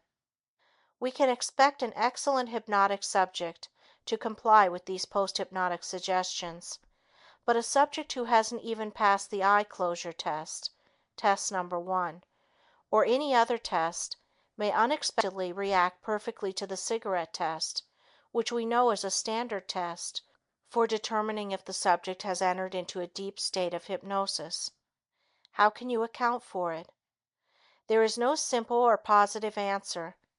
If we hadn't given him this particular test, he would have felt that he wasn't making progress in his determination to become a good hypnotic subject. Because of this, he might not have given himself therapeutic suggestions because he wouldn't feel he had reached a state of hypnosis which would benefit him. Remember the following instructions of giving yourself whatever therapeutic suggestions you want, regardless of the fact that you feel that nothing has happened. I have seen many subjects who were bewildered because certain tests did not work, yet were pleased because of very gratifying overall results from using self-hypnosis.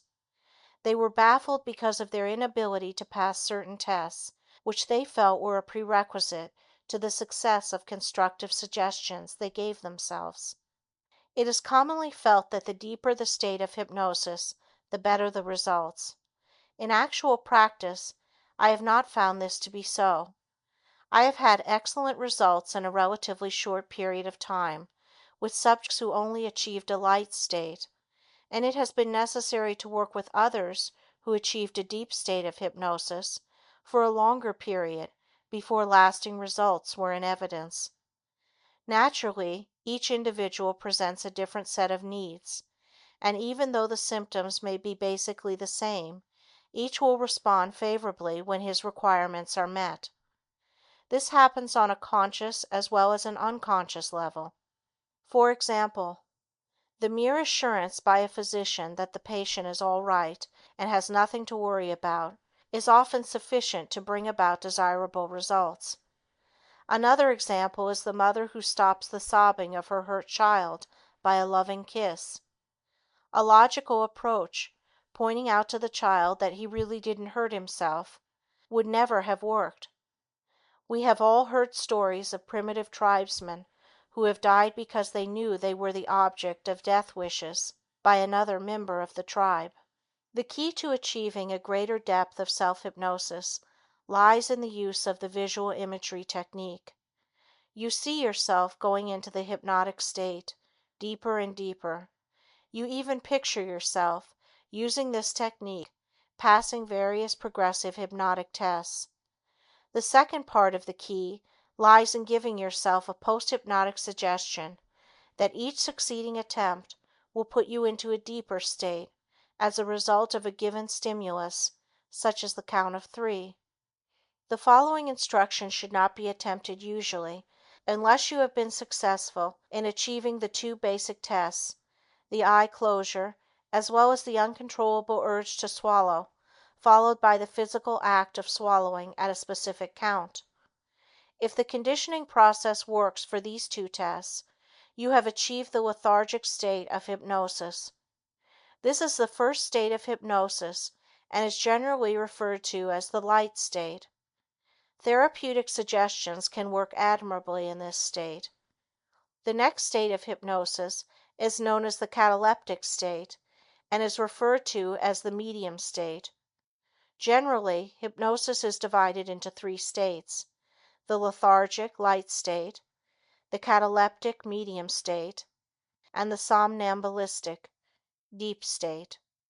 As you deepen the hypnotic state, you can accomplish the progressive tests that I shall outline for you. I'll also number these tests for the convenience of having a reference. Deepening the hypnotic state requires the same type of practice or conditioning as the first 2 steps. Let us call eye closure number 1 and swallowing number 2. We are now ready to proceed to the hand tingling test, number 3. You have just completed tests number 1 and 2. You are in a completely relaxed state. Now give yourself the following suggestions. As I count to 10, and even before I reach the count of 10, I shall feel a light tingling or numb feeling in my right hand. As you slowly begin the count of 10, you keep repeating suggestions to the effect that your right hand is beginning to tingle. Once again, you practice the technique of visual imagery, tapping your experiential background for this feeling. You can recall how it feels when your hand goes to sleep. Once you get an initial feeling of lightness, tingling, or numbness, reinforce this feeling by the feedback technique, as you did with the eye closure test. As you practice this procedure, it will work with greater effectiveness. The following is a very important point to remember. Be sure that you give yourself a post-hypnotic suggestion that the tingling, light, or numb sensation will disappear as you continue to count to 15. For example, as I count to 15, the tingling feeling in my right hand will disappear, and I shall experience only normal sensations. 11. The tingling feeling is leaving. 12. Now it is leaving faster. 13. I can feel my hand returning to normal. 14. The tingling has left. 15. My right hand feels perfectly normal. You could try a variation of this test by saying your nose or one of your toes will itch at a specific count. Once this test is accomplished, you are ready for the foot test, number 4.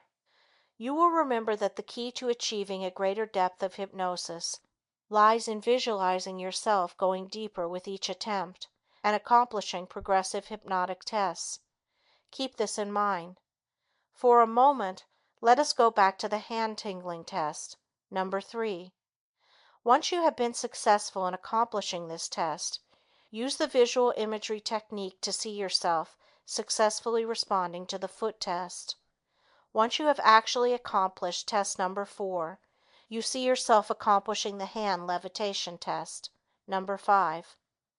In other words, you use each step to enhance a greater receptivity for the following progressive test. As you couple this approach with post-hypnotic suggestions that you will go deeper and deeper into the hypnotic state at a given stimulus, you set into motion a conditioned response mechanism which must ultimately guide you into a profound state of hypnosis. The foot test can be accomplished while sitting or lying down. The idea of this test is to imagine that your feet are stuck to the floor, or that your legs are so heavy that they are impossible to raise until you reach a certain count. It is best to begin this test by trying to capture a heavy, relaxed feeling in your legs. You give yourself specific suggestions along these lines. As I count to 5, I shall notice a very heavy, relaxed, pleasant feeling in both legs. It will be a very comfortable feeling, a feeling of complete relaxation. You then begin the count of 10, following out the idea of the other tests that you have successfully accomplished. You should remember that there is no time limit and you take as much time as you need in order to get to the relaxed, heavy feeling. Once you get the relaxed, heavy feeling, you use the visual imagery technique to try to picture your legs stuck to the floor. If you are lying down, imagine you are covered by a heavy blanket which is tightly tucked under the mattress, making it impossible for you to raise your legs. If sitting up, I tell the subject to imagine that his shoes are stuck to the floor with iron glue, and since his feet are in the shoes, it is impossible to lift them until the specific count which will enable him to do so. Here are the suggestions you can use for the second part of this test. As I continue to count to 10, I shall find that it will be impossible for me to raise my legs. I shall try at the count of 10, but it will be absolutely impossible to raise my legs until I count to 15. At that time, I shall be able to raise my legs easily, and the heavy feeling will leave as well. You then continue with the count, giving yourself appropriate suggestions. Once this test is accomplished, you use the visual imagery technique to see yourself accomplishing the hand levitation test, number 5. Be sure you give yourself the post-hypnotic suggestion that the next time you hypnotize yourself, you will fall into a deeper and sounder state. I'll assume that you have been able to get a relaxed, heavy feeling in your legs. You have reached the count of 5 and are ready to proceed further. Here are sample suggestions you can use. 6. My legs are becoming extremely heavy. 7. I'll be unable to lift them until I count to 15. 8. I feel very comfortable. My legs are becoming heavier and heavier. 9. My entire body is completely relaxed, and my legs are so heavy that they are impossible to lift. 10. I'm in a very deep hypnotic state, and it is absolutely impossible for me to move my legs until I count to 15. At this point, you actually try to raise your legs. If you can't do it, you have reached the cataleptic state. Should you not be able to raise your legs, don't become frightened. All you need to say is, I can now move my legs. You could also say, as I count to 3, I'll be able to move my legs. However, since we have elected originally to be able to move the legs at the count of 15, it would be best to follow out this pattern. You could at this time merely count to 15, at which time you would be able to move your legs. I prefer giving suggestions between each count as follows. 11. The heavy feeling is leaving, and I shall be able to raise my legs at the count of 15. 12. I can feel the heavy, relaxed feeling leaving. 13. I am beginning to move my legs. 14. I am lifting my legs more and more. 15. I have perfect control over my bodily functions and legs. I am lifting and moving my legs. The heavy feeling is dissipating.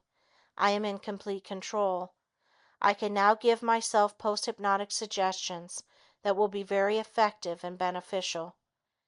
Give yourself whatever suggestions you want at this time.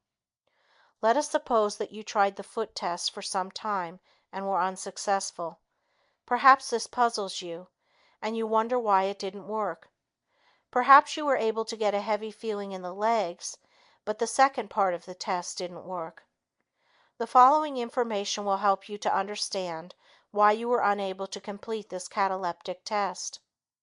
Either you had not conditioned yourself sufficiently, or you weren't really letting go enough to enter into a deeper state of hypnosis. Most subjects need to test themselves and feel secure every step of the way. They don't just plunge into the cataleptic or somnambulistic stages immediately. In this connection, I believe it can be compared with the bather who goes into the water one step at a time. Even the playful splashing directed at him by friends does not compel him to duck under the water. Instead, he continues to slowly go deeper and deeper until he is completely submerged. Wouldn't it have been easier to duck under all at once? Perhaps, but I'm sure you have either experienced the same thing yourself or seen it happen. The analogy should be clear. The subject is reluctant to do what he considers as giving up his control, when in reality, he is really more and more in control of himself as he penetrates the deeper levels of hypnosis. In reality, the subject who does not or cannot raise his feet really could move in case of emergency, even without counting to 15. He has, in effect, entered into a state in which it is too much a bother to lift his feet. A common example of this frame of mind is when you remain in bed in the morning even though you know you will be late for work. You are just too comfortable to move, and your initiative seems to be paralyzed. Let us assume at this point that you have finally succeeded in getting the foot test to work. You are now ready for the hand levitation test, number 5. In this test, the goal is to get your hand to slowly rise and touch your chin. Once it touches your chin, you enter into a still deeper state and lower your hand slowly to your side. This test is actually combined with the hand tingling test, number 3. Since you have been successful with test number 3, the rest is rather simple. This time, as you work test number 3, Aim for a light, pleasant feeling in your right hand. Once you get this reaction, you give yourself suggestions that your right hand will now rise and touch your chin. As soon as it does, you will fall into a deeper state and lower your hand.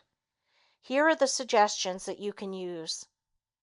As I count to 10, and even before I reach the count of 10, I shall have an irresistible impulse to slowly raise my hand to my chin.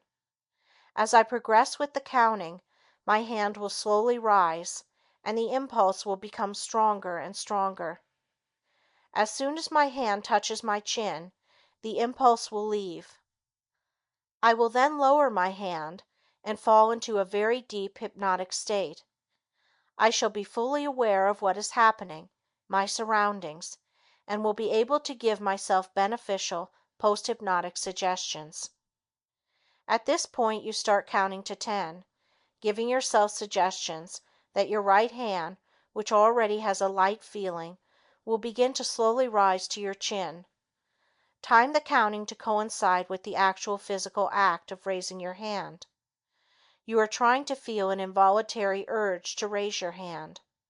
The movement itself should also be of an unconscious rather than conscious nature.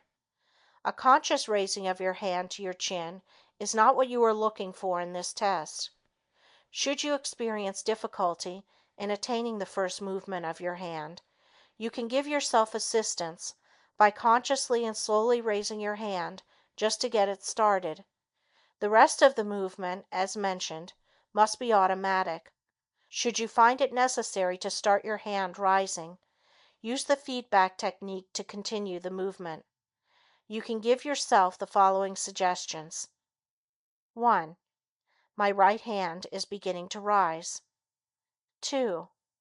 My right hand is very, very light, and I am getting an irresistible urge to slowly raise it. 3. This feeling is getting stronger and stronger.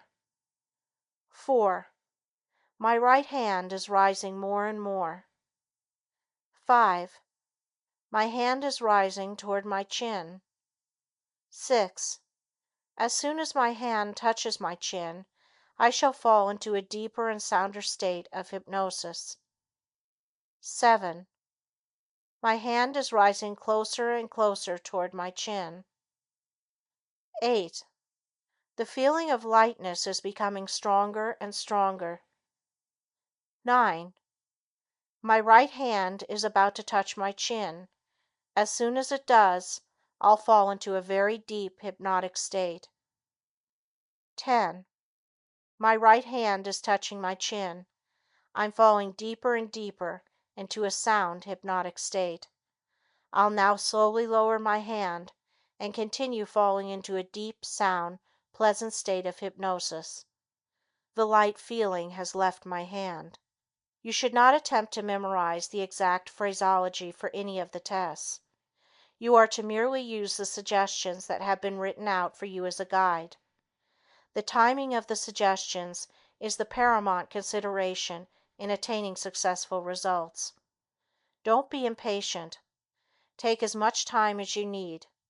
Should you find yourself unsuccessful after 10 or 15 minutes, drop the test and come back to it another day. I haven't found that working at a specific test all day long accomplishes the end result. It is best to work for a specific period every day. In this way, the condition-response pattern is established for the success of the tests, as well as the success of the post-hypnotic suggestions that you have given yourself. You should bear in mind that if you have been successful in achieving the first 5 tests, you have reached a medium state of hypnosis, and post-hypnotic suggestions will be extremely effective.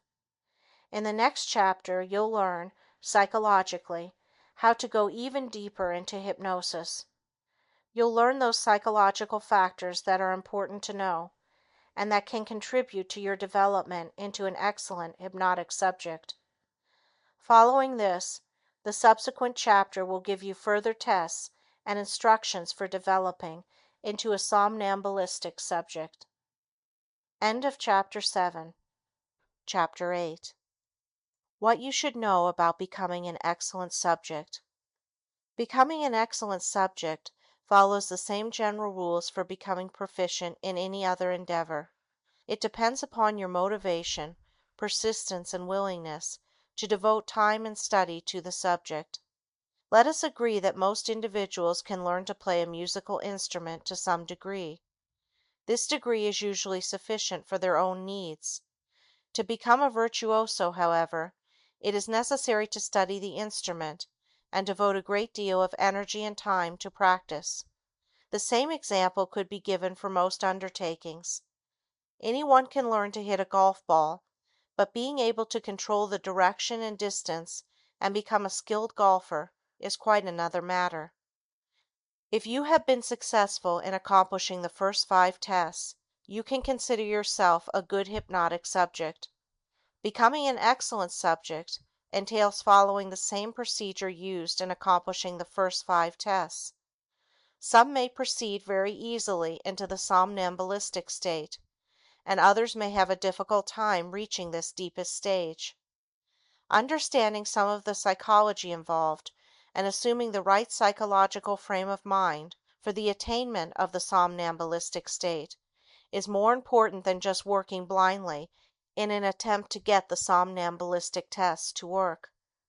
Being irritable, disgusted, and despondent because of your inability to go further into hypnosis is not the answer, and will only lead to frustration and failure. The reader is not to assume he will be a difficult subject. If you have come this far, you'll be able to continue in the same manner. The topic under discussion now is brought up to prepare readers for any contingency that may arise. It's like having a life preserver on a boat. You hope you never need it, but you should be prepared to use it in case of an emergency.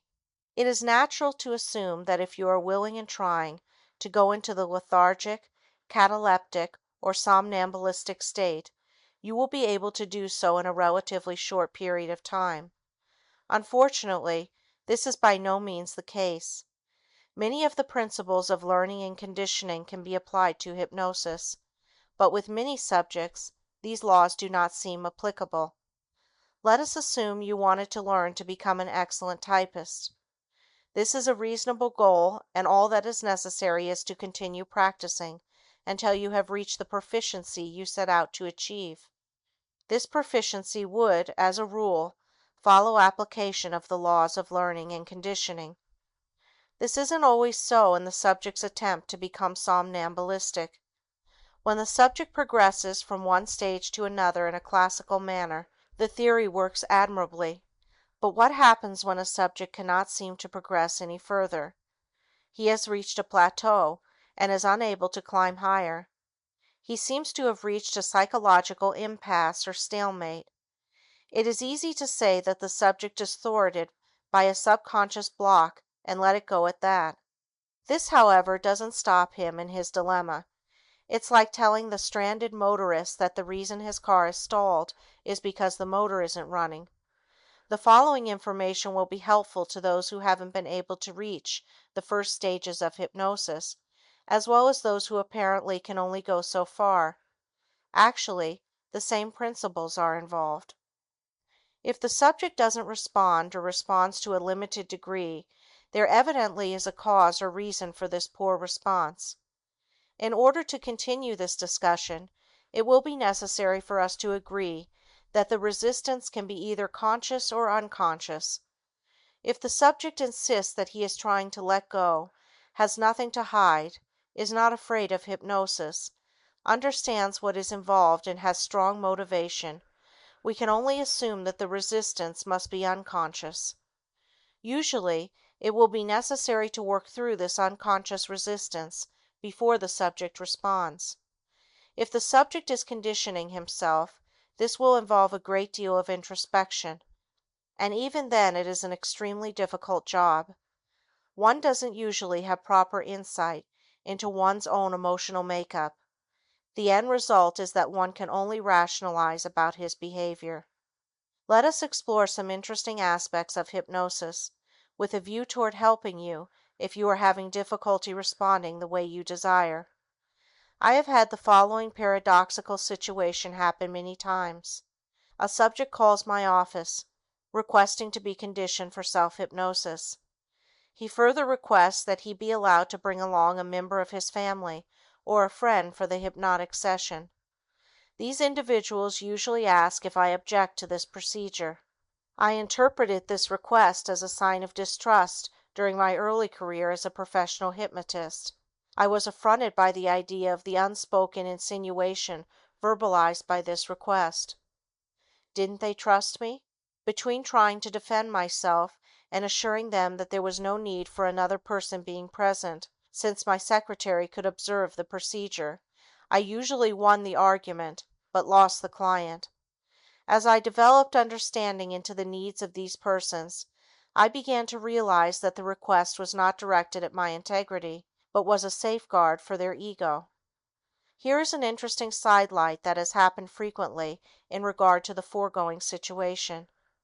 I would request the subject to sit near my desk, and tell the onlooker to sit in back and to the side of the subject, away from the subject's view, so as not to distract him. In this situation, I invariably place the hypnodisc on a spinning portable phonograph turntable and turn it upright for the subject to look at. The hypnodisc, which is made of stiff cardboard, looks like a 12-inch phonograph record and has concentric heavy lines drawn on it. As it spins, the subject feels he is being pulled toward the center. At the same time, it causes his eyes to become very tired. I have included a drawing of it on this page for those who are not familiar with this hypnotic device. The revolving hypnodisc causes a physiological reaction and must work with everyone. You feed back certain known physiological responses for the successful attainment of hypnosis. The onlooker has had no choice but to look at the hypnodisc as well. As I suggest to the subject that his eyes are becoming heavy and tired, and that soon he'll have an irresistible impulse to close them, the onlooker is naturally hearing the same suggestion. Because this person feels a part of the hypnotic situation, there can be no conscious resistance. Since these defenses are not hampering the attainment of hypnosis, the onlooker may readily fall under hypnosis. More than once, the onlooker has confided to me that he was getting a better night's sleep, was feeling wonderfully well, or had derived other benefits since coming to my office as an observer. The exact situation happens when the stage hypnotist is hypnotizing subjects on the stage. Many times a person in the audience, who had no intention of becoming hypnotized, becomes influenced in the same manner. Incidentally, these individuals make the best subjects. There are interesting theories as to why a subject responds or does not respond to hypnosis. I think the reader would find some of these theories interesting and perhaps gain some insight into his own hypnotic behavior. These theories are based primarily on the psychoanalytical approach to hypnosis. The most prevalent theory is that the hypnotist represents either the father image, paternal or fear hypnosis, or the mother image, maternal or love hypnosis. The father usually represents an authoritarian figure. The subject's identification can be on a conscious or subconscious level. Let us suppose the subject has ambivalent feelings toward his father. Because of this, he may not respond. Here is an opportunity to frustrate the authoritative father figure.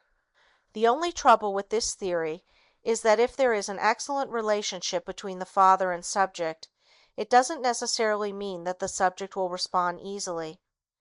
The stage hypnotist invariably uses a strong, authoritative approach with a great deal of success, but this approach generally does not work best in private practice. I have found that for the majority of subjects, the maternal approach works best.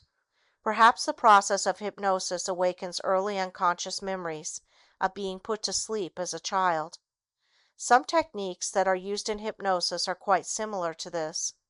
The subject, who is lying down, is told to close his eyes and is spoken to in a quiet, reassuring, monotonous tone of voice. The hypnotist is seated near him. The hypnotist even uses the same words that the subject has heard as a child. Sleep. Go to sleep. When you awaken, you'll feel wonderfully well.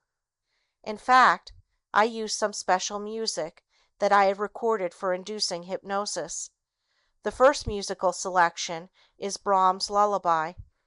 Children's music boxes invariably contain this selection, and the melody cannot help but activate a pleasant nostalgia. It is a memory associated with love and tenderness. This brings us to the fact that hypnosis may offer the subject a chance to escape from the reality of pressing problems into a state of complete irresponsibility. In fact, one theory of hypnosis equates the hypnotic state as a form of unconscious regression and need for submission. The male subject may have a strong positive identification with his mother rather than his father. It is part of the unresolved Oedipus complex. He sees his mother as a kind, loving individual, always ready to help. Even if the mother did something socially unacceptable, the individual would defend her vehemently. The father, who might do something wrong, would rarely be excused. Just the opposite is true with the female subject. When asking the female child, "Whose girl are you?" the answer is invariably, "Daddy's girl." When asking the male child, "Whose boy are you?" the answer is invariably, "Mama's boy." We accept this transference of identification as a normal process of growing up. When it isn't normally resolved, it can account for severe personality problems. One might assume, therefore, that a woman hypnotist could better hypnotize a male subject, and a male hypnotist could better hypnotize a female subject. But this is not true, except for cases such as we have just mentioned. One school of thought feels that there is a strong submissive tendency in all of us, and hypnosis gratifies this wish. The individual's need for dependence is also met. In this case, the hypnotist becomes omnipotent, being able to alter feelings that ordinarily distress the individual. Normally, adults, when confronted by a particularly upsetting experience, might want to be held closely by an intimate friend or member of the family. Don't we frequently put our arm around a friend in grief, trying to comfort him? The inner strength which is created by hypnosis within the total personality structure of the subject lessens dependency upon the hypnotist, much in the same fashion as we need the doctor less as we start to recover from an illness. Self-hypnosis further lessens dependency, for no authoritarian figure is used. The subject's attitude toward authority is important to know. It is well known that officers in the Army are more difficult to hypnotize than non-commissioned men. The enlisted man, by a process of indoctrination and conditioning, is taught to obey and follow orders without reasoning. The transference of authority to the hypnotist is readily accomplished because of this conditioning process. The Army doctor, when treating patients psychologically, replaces his Army jacket with a regular white medical jacket to increase rapport. One interesting theory is that the subject responds as he thinks the hypnotist would like him to. This is termed role playing. When asking a subject under hypnosis his name, you usually get a very slow, deliberate answer, as though the subject were in a trance. You tell him that he can answer in a normal speaking voice and tempo, and his further replies are to be in the same manner as his waking state. Another theory along these lines is that the subject acts as he believes a hypnotized person would act. This too is role playing, but it does not explain analgesia, such as when the dentist hypnotizes the patient and proceeds to drill a tooth. No one, with the possible exception of a highly neurotic, psychic masochist, is going to endure excruciating pain just to please the doctor. One theory about hypnosis states that it allows the subject an opportunity of identifying with the hypnotist, whom he sees as a powerful figure. Through this identification, the subject is able to gain inner strength. On the other hand, the subject might rebel against the submissive nature of the hypnotic setting. This could easily create anxiety, which in turn could create hostility, resulting in resistance of various kinds. As a result of this, the subject might begin to criticize the hypnotist, find fault with the way he, the subject, is being handled, question the judgment of the hypnotist, or doubt the effectiveness of the hypnotic procedure. Many investigators assert that the rapport, meaning the relationship between the subject and hypnotist, is all important. This is true, and the relationship can and does have many ramifications.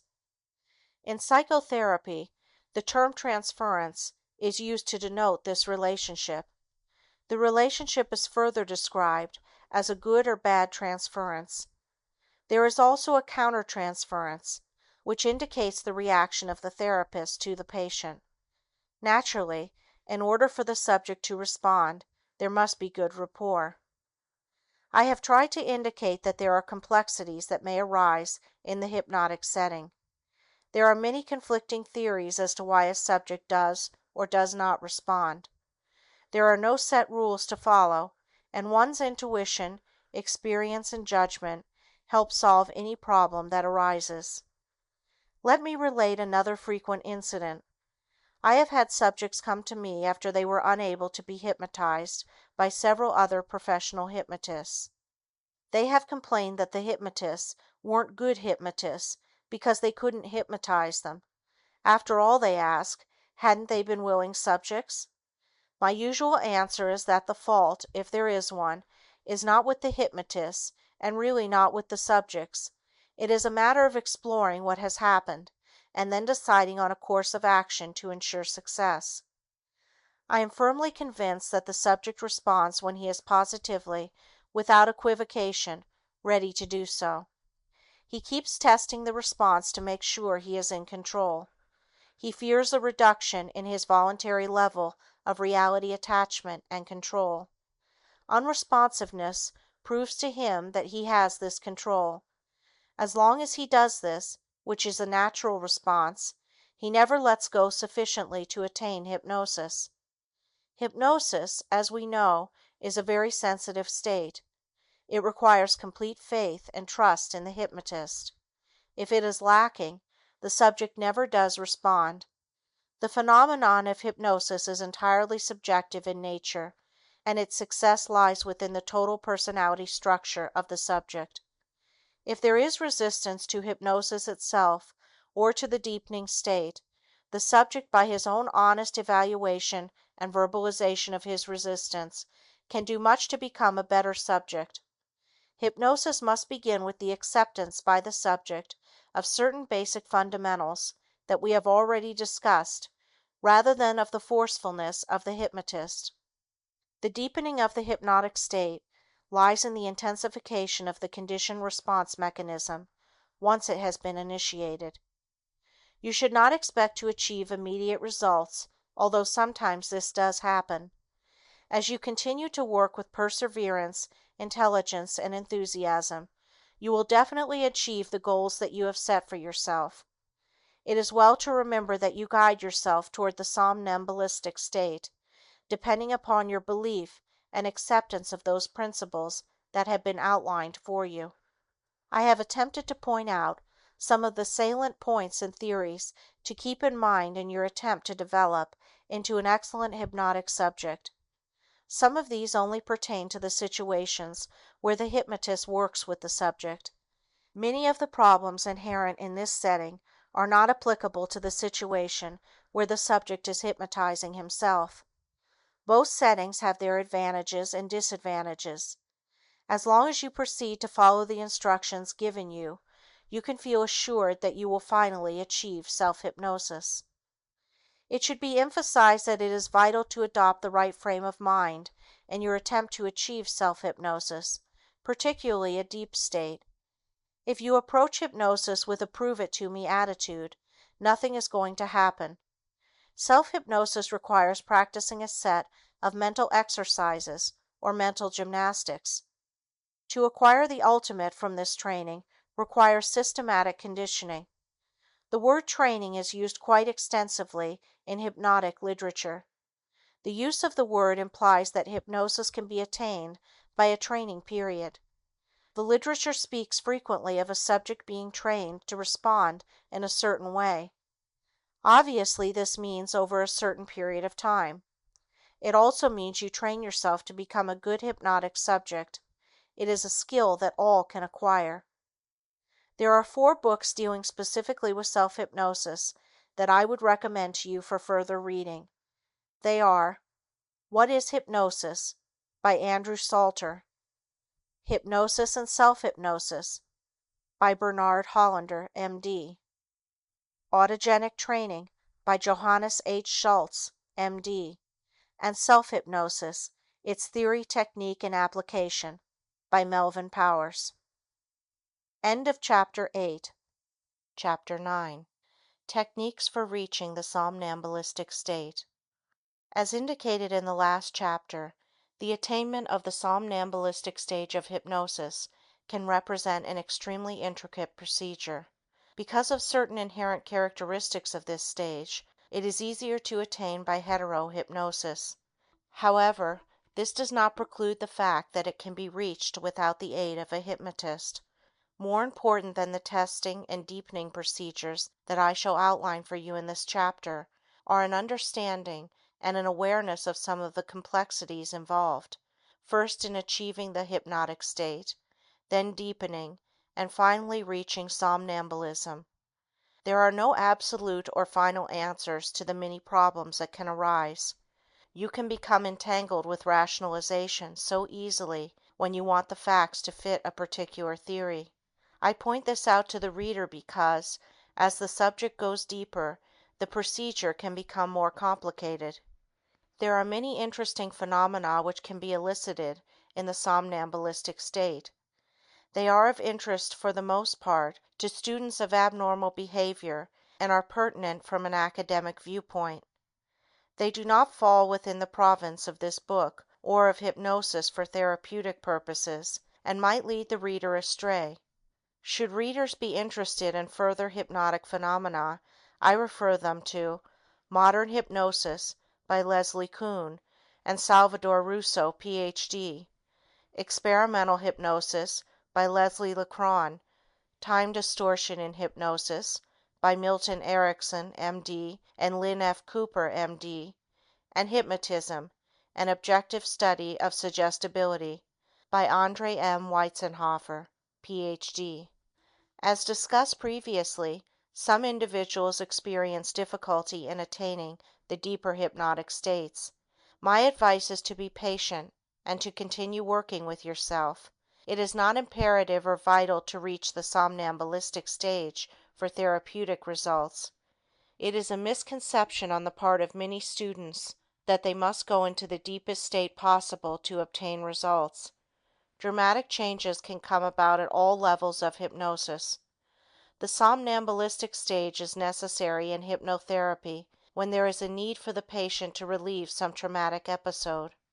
It is also useful when the patient is reluctant to consciously discuss certain aspects of his problem. Many hypnotherapeutic techniques such as amnesia, hypermnesia, progression, paramnesia, automatic writing, dream induction, regression, production of experimental conflicts, and crystal or mirror gazing require a somnambulistic state. For those of you interested in hypnotherapy, I can recommend no finer book than Hypnotherapy of War Neurosis by John G. Watkins, Ph.D. In this book, the theory of hypnotherapy has been diagrammatically presented for easy comprehension and shown to be an amalgamation of concepts and practices from various schools of thought. Most students of hypnosis equate the phenomenon of amnesia with the somnambulistic state. The mistake they make is in trying to achieve amnesia. It's similar to the dog trying to catch his tail. It is impossible for the subject to effectively suggest amnesia to himself. If he remembers what he was supposed to forget, he has failed. If he truly doesn't remember what he was supposed to forget, he doesn't even remember the amnesia suggestion and can take no satisfaction from his success because he is not aware that he has accomplished the post-hypnotic suggestion. Unless an elaborate set of post-hypnotic suggestions are worked out, it is an impossible test for self-hypnosis. I know the reader is anxious to begin his conditioning for the somnambulistic state, but there are still a few pertinent remarks which should be remembered before proceeding further. The reader should not memorize verbatim any of the tests involved in proving the somnambulistic state. All that is necessary to remember is the general form and the goal you seek. The goal is to increase your suggestibility, which in turn means deepening of the hypnotic state. After each step, you are to give yourself suggestions that you will go still deeper the next time. You should also designate a specific length of time to work with self-hypnosis. The suggestions are as follows: I shall work with self-hypnosis for 15 minutes. At the end of that time, I shall open my eyes and wake up feeling wonderfully well. I'll be wide awake and refreshed. In case of any danger, I'll be able to awaken immediately and act accordingly. Some hypnotists tell their subjects to make your mind a blank. I suppose that what they really mean is that you must try to think of only what the hypnotist is saying. Have you ever tried to make your mind a blank? Try it for a moment. It's an impossibility. Should the hypnotist persist along these lines, he'll never be successful. It is the wrong approach. The subject, because of his inability to comply with this suggestion, is fighting a losing battle. It is also almost impossible for the subject to concentrate only on what the hypnotist is saying. Any word the hypnotist says can start a conscious as well as an unconscious train of thought. Therefore, in reality, this too is impossible. However, it really isn't necessary that the subject keep his thoughts concentrated solely on what is being said so long as they are kept in the general area. At times, the more you try to concentrate, the more your thoughts become scattered. Suppose I say to you, forget the address 8721 Sunset Boulevard. What happens? The more you try to forget it, the more you remember it. Therefore, don't be concerned if you experience stray thoughts during the induction and deepening of hypnosis. You are now ready to continue with further tests. The first 5 tests should be mastered before continuing. Test number 6 is referred to as the fly test. In this test, once under hypnosis, you picture that a fly is crawling on the back of your right or left hand. Once you feel the fly, you know you are deeply hypnotized. You might even get an urge to move your hand and flick the fly off your hand. When this happens, you know, of course, that you are deeply hypnotized. Here is a sample of the type of suggestions to give. As I count to 10, and even before I reach the count of 10, I shall feel a fly crawling on the back of my right hand. This illusion will seem very real to me. 1. My right hand is completely relaxed. 2. I feel completely at ease. 3. I am beginning to feel a pleasant tingling feeling on the back of my right hand. 4. This feeling is becoming strong. 5. It feels as though a fly is moving on the back of my hand. 6. I have had this same feeling before. 7. I can feel the fly. 8. The feeling is very definite. 9. As I flick my hand, the fly will disappear. If you have felt the fly, move your hand. 10. It is gone. Test number 7 is known as the cigarette test, and naturally is only for those of you who smoke. In this test, you give yourself post-hypnotic suggestions during the hypnotic state, awaken yourself, and then note the effects of the post-hypnotic suggestions. If the cigarette tastes bitter or has a repugnant taste or odor, and if you furthermore find it impossible to smoke more than 3 puffs, necessitating your putting out the cigarette, you know the post-hypnotic suggestions are working perfectly and that you are an excellent hypnotic subject. Here are the suggestions to give yourself while under hypnosis. As I count to 3, I shall feel the warm, pleasant rays of the sun on my face and hands. 1.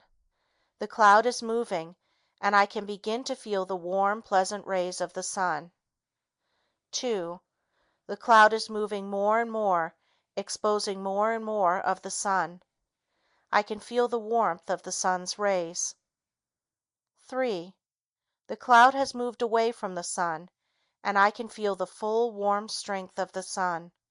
It is a pleasant feeling, but as I continue to count to 5, the warm feeling will dissipate.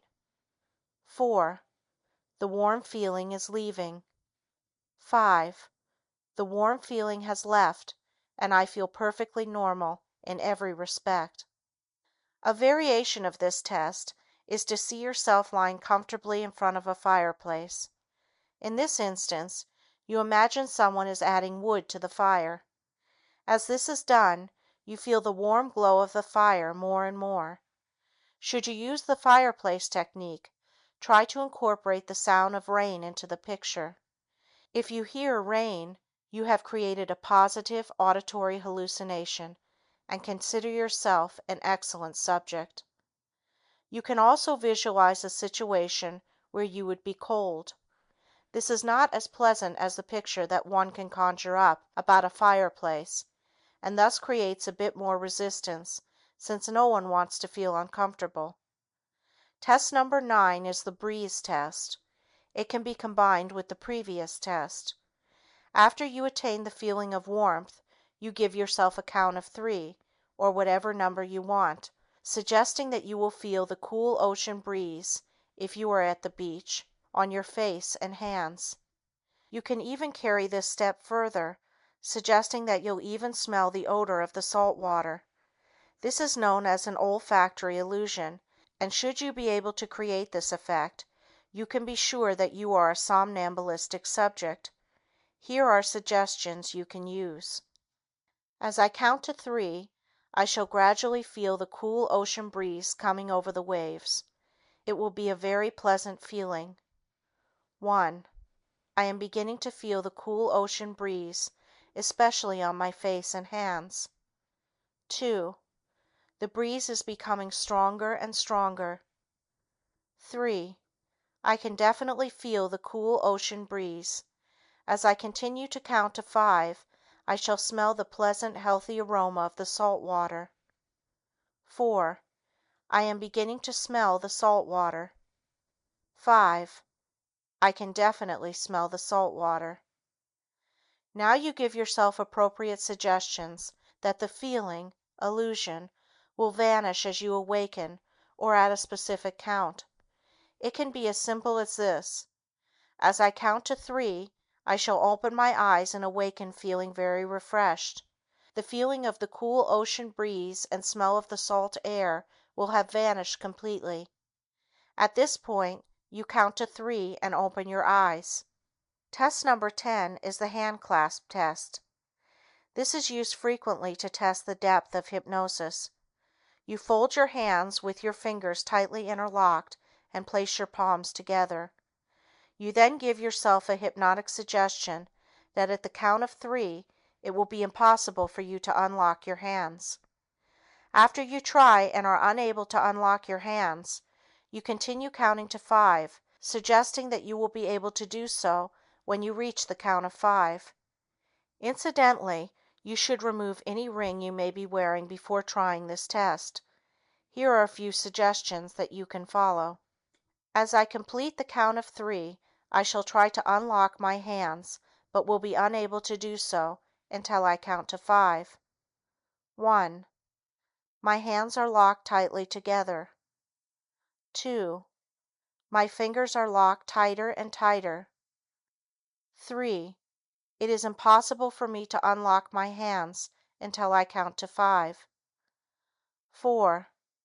As I reach the count of 5, I shall be able to unlock my hands very easily. 5. I can now unlock my hands very easily. Test number 11 is the arm test. Here is another test used frequently to test the receptiveness to hypnosis. Make a tight fist and extend your arm in front of you as far as possible. Visualize your arm as one solid mass, as stiff and rigid as a bar of steel. After your arm is extended, give yourself a hypnotic suggestion that you will be able to bend your arm when you complete the count of 3. As you continue to count to 5, you will be able to bend your arm very easily. Here is a form of suggestion you can use.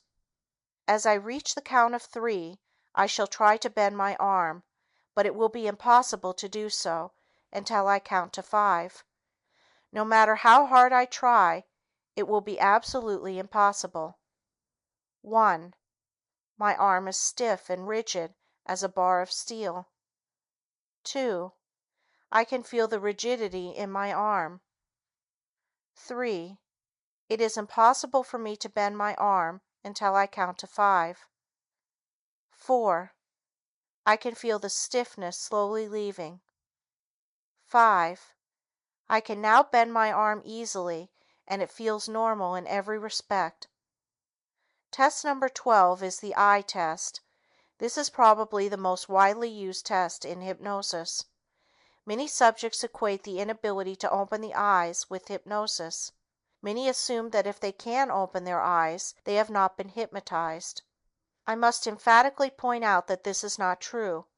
The subject can fail the eye test and yet have been under hypnosis. In the deep somnambulistic state, the subject can open his eyes without affecting the depth of the hypnotic state. In fact, this is done many times in getting the subject to do automatic writing, crystal gazing, mirror gazing, hypnodrama, and revivification. In carrying out post-hypnotic suggestions in any state, the subject is frequently told that he will open his eyes and carry out the suggestion.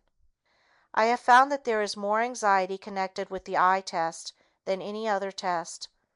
I feel that it is a normal reaction and one that must be anticipated by the hypnotist as well as the subject.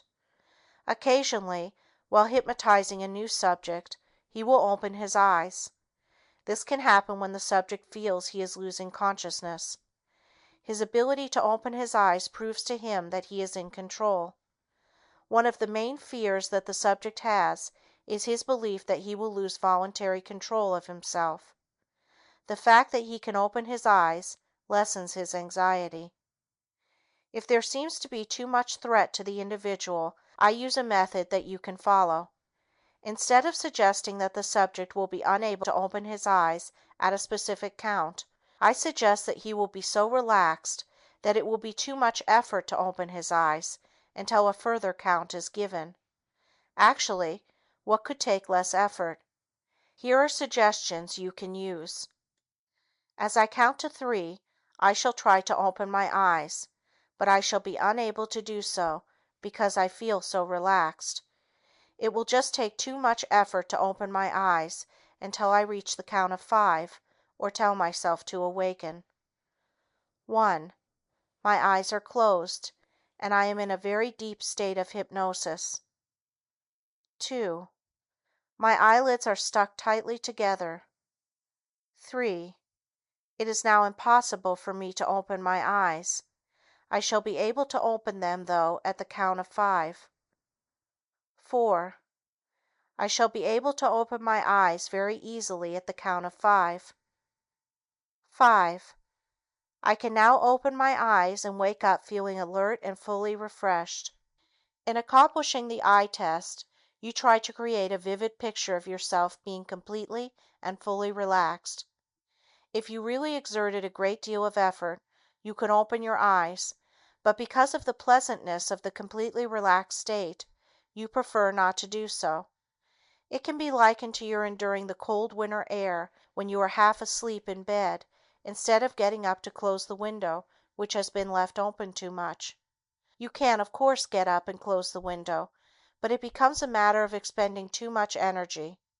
Instead, you choose to endure the discomfort or suggest that your spouse close the window.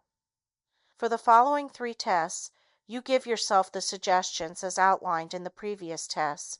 It should be pointed out again that at the conclusion of the test, you give yourself a suggestion that you will feel normal in every respect.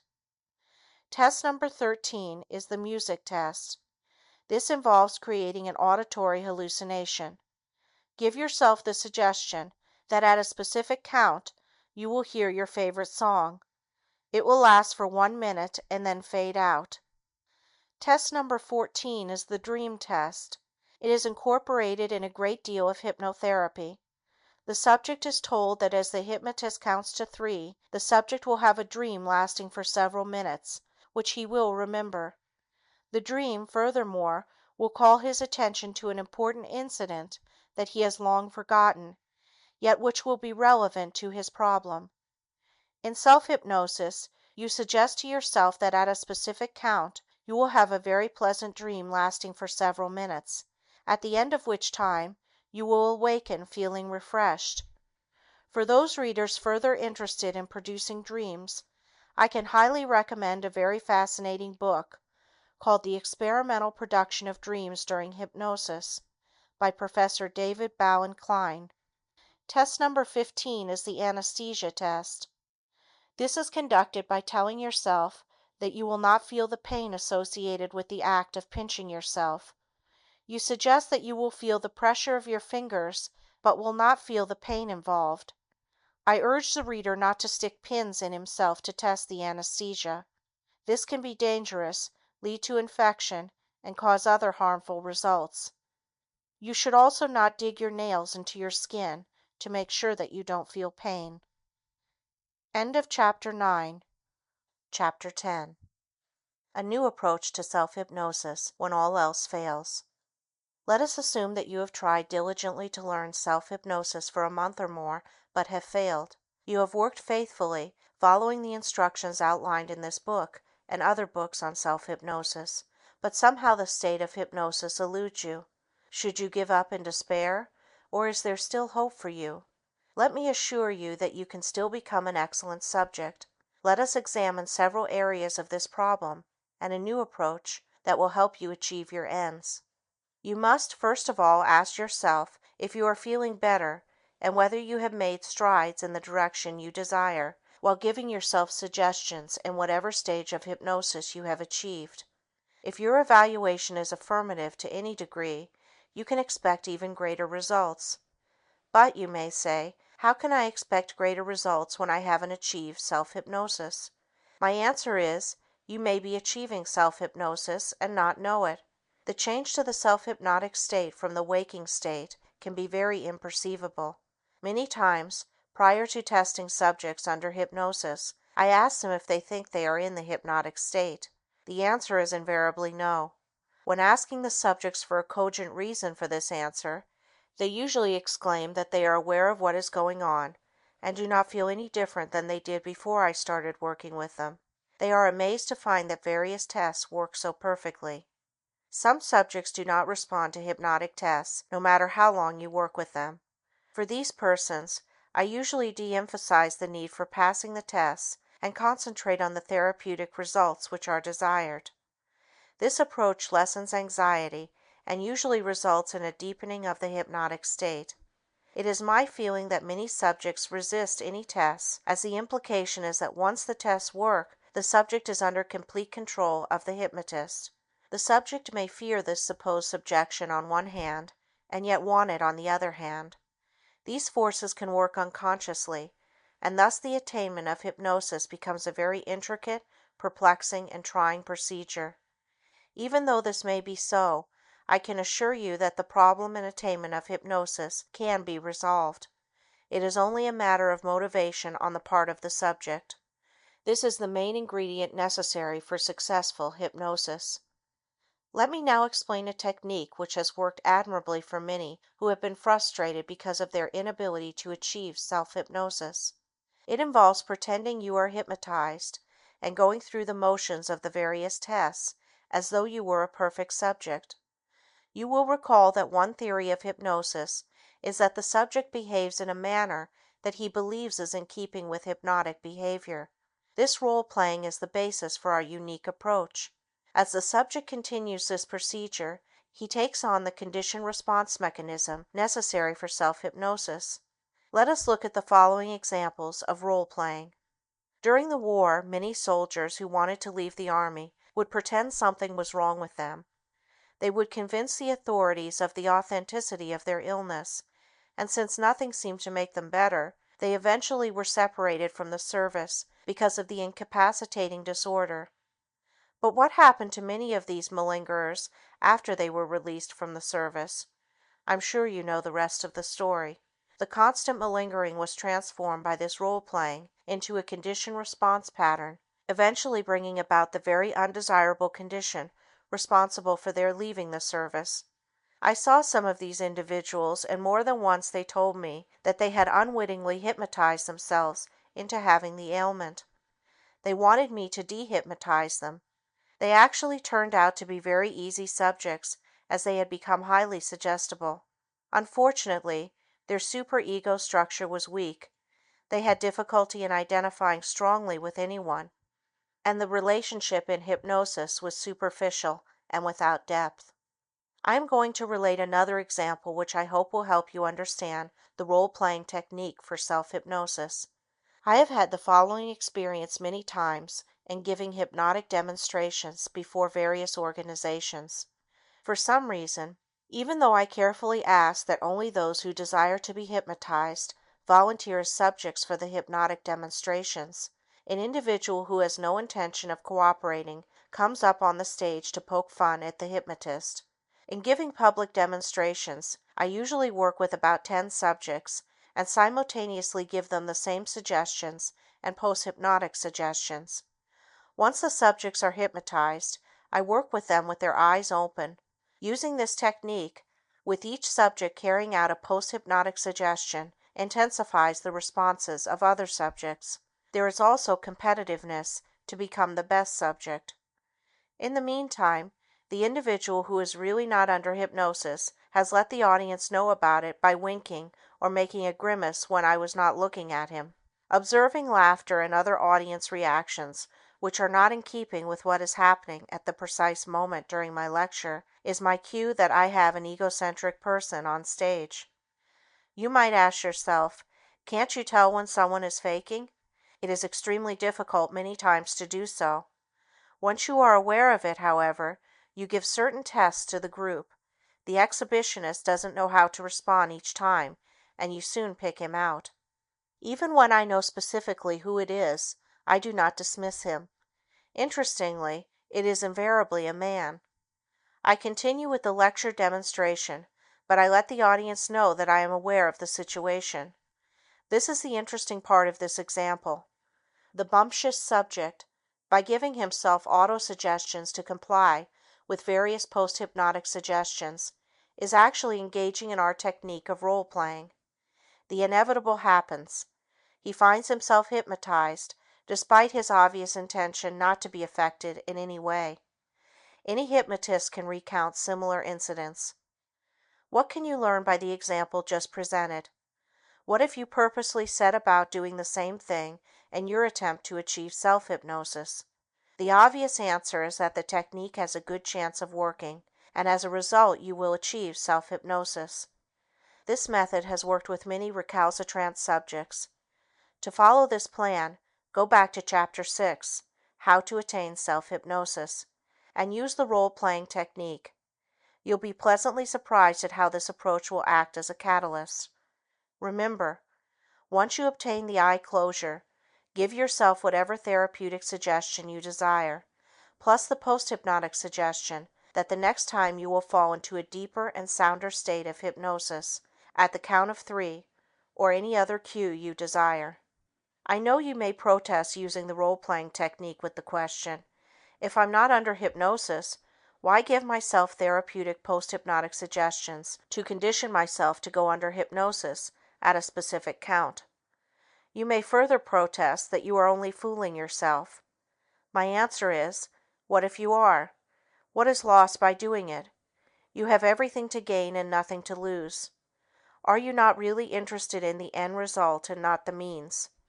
The attainment of the self-hypnotic state is not in itself the end result. It is a means to help you achieve your goal. Don't many people carry or wear good luck charms of a religious or non-religious nature? Don't we accept these items in our society? The four-leaf clover and rabbit's foot, as symbols of good luck, have been part of our culture for a long time. We are all sophisticated enough to know that they do not have an intrinsic value, but don't they do something for our mental attitude? This same problem is precisely what you are to follow in using the role-playing technique. If you believe, expect, and imagine that you will be successful in this approach to self-hypnosis, I can assure you that you will. May I urge you not to reject this novel and unorthodox approach. Many have had excellent results when other methods, even those of a professional hypnotist, have failed. Some of you may recognize this approach as another means of applying the visual imagery technique. Whatever you choose to call it, I reiterate, you can expect good results. It is only necessary that you follow the instructions and adopt the right attitude.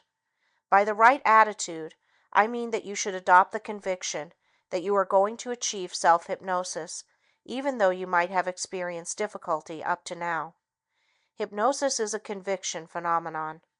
It is possible that you may say you are not suggestible. Actually, your lack of response proves your suggestibility. You have been influenced by negative suggestions. Everyone is suggestible to some degree. You have become extremely suggestible to conscious or unconscious stimuli, which are definitely affecting your ability to respond. You need only use this latent suggestibility and make it work for you. What would you say about the suggestibility of a person who doesn't want to talk about hypnosis? This person has never read a book on hypnosis and absolutely doesn't want you or anyone else to hypnotize him. Would you believe this person is a potentially good hypnotic subject? I can tell you by practical experience that once this person allows himself to be hypnotized, he turns out to be a perfect subject. Responding to either end of the suggestibility scale is indicative of success with hypnosis. It becomes a matter of manipulating this suggestibility skillfully in order to achieve results. Let me give you another example which may help. Which one of these two lines drawn on this page is longer, line AB or line CD? What is your answer? Did you think both were the same? Take a ruler and actually measure them. You'll find line AB longer than CD. But, you reply, every other time both lines were the same. This is a familiar optical illusion, which is used many times in basic courses in psychology. It is known as the Mueller-Lyer illusion. My contention is that if you said, both are the same size, you are potentially a good subject. You respond perfectly to previous conditioning, thus you are responding as anticipated. If, on the other hand, you picked line AB, you are normally suggestible. If you honestly picked line CD, you are extremely cautious and respond best to reverse psychology. Once again, you are highly suggestible, but toward one extreme. Here's another interesting experiment. Would you say that lines AB and CD were perfectly straight? I'll let you figure out what your response means to this test by yourself. You can take a ruler to determine if the lines are straight. We all respond unconsciously to stimuli of some sort. Word association tests are based on this principle. Aren't your reactions automatic to the following terms? Democratic Party, Republican Party, Communist Party, mother, father, movie star. If I mention the name of a famous person, city, or country, the same immediate unconscious reaction takes place. Let's try it. Theodore Roosevelt, Harry Truman, Dwight D. Eisenhower, John F. Kennedy, Albert Einstein, Albert Schweitzer, Eleanor Roosevelt, Boston, New York City, Hollywood, Miami Beach, United States, England, France, Italy, Israel, Africa, Russia, China, India, and South America. The response and image keep changing, don't they? I am trying to point out that this reaction is automatic because of previous conditioning. I could mention almost anything and the same automatic reaction would take place. The reaction would always be the same, unless something had happened to change or alter your response. Let us mention the word hypnosis. Some sort of reaction must take place. This can either be positive, negative, or neutral for our purposes. You really don't have to think about your response, as it is automatic. The point to remember is that a definite response has taken place, which will either help or hinder your attainment of hypnosis. If the response should be negative, it can be changed by gaining knowledge and actual experience in hypnosis. It is natural to have a bit of uneasiness when first experiencing or thinking about being hypnotized. After all, you haven't been exposed to hypnosis in a therapeutic setting and couldn't have formed a favorable reaction. Your response is probably derived from a fictionalization of hypnosis. The initial task of the hypnotist is to create, by educating the prospective subject, a favorable attitude so that the subject allows himself to be hypnotized. What does this mean specifically to you if you are having difficulty learning self-hypnosis? It means that through repeated exposures, you will finally respond. You will realize there is no need for anxiety in regard to your response. This inner feeling will, in turn, have a cumulative, favorable effect upon your unconsciousness, which will result in your finally responding to hypnosis. Suppose you still maintain and insist that you are not suggestible and wonder if you will ever respond to hypnosis. Furthermore, the assurance I have given you up to this point doesn't seem to convince you. If you have tried diligently to achieve self-hypnosis, you cannot be blamed, but let's try an experiment to test your suggestibility.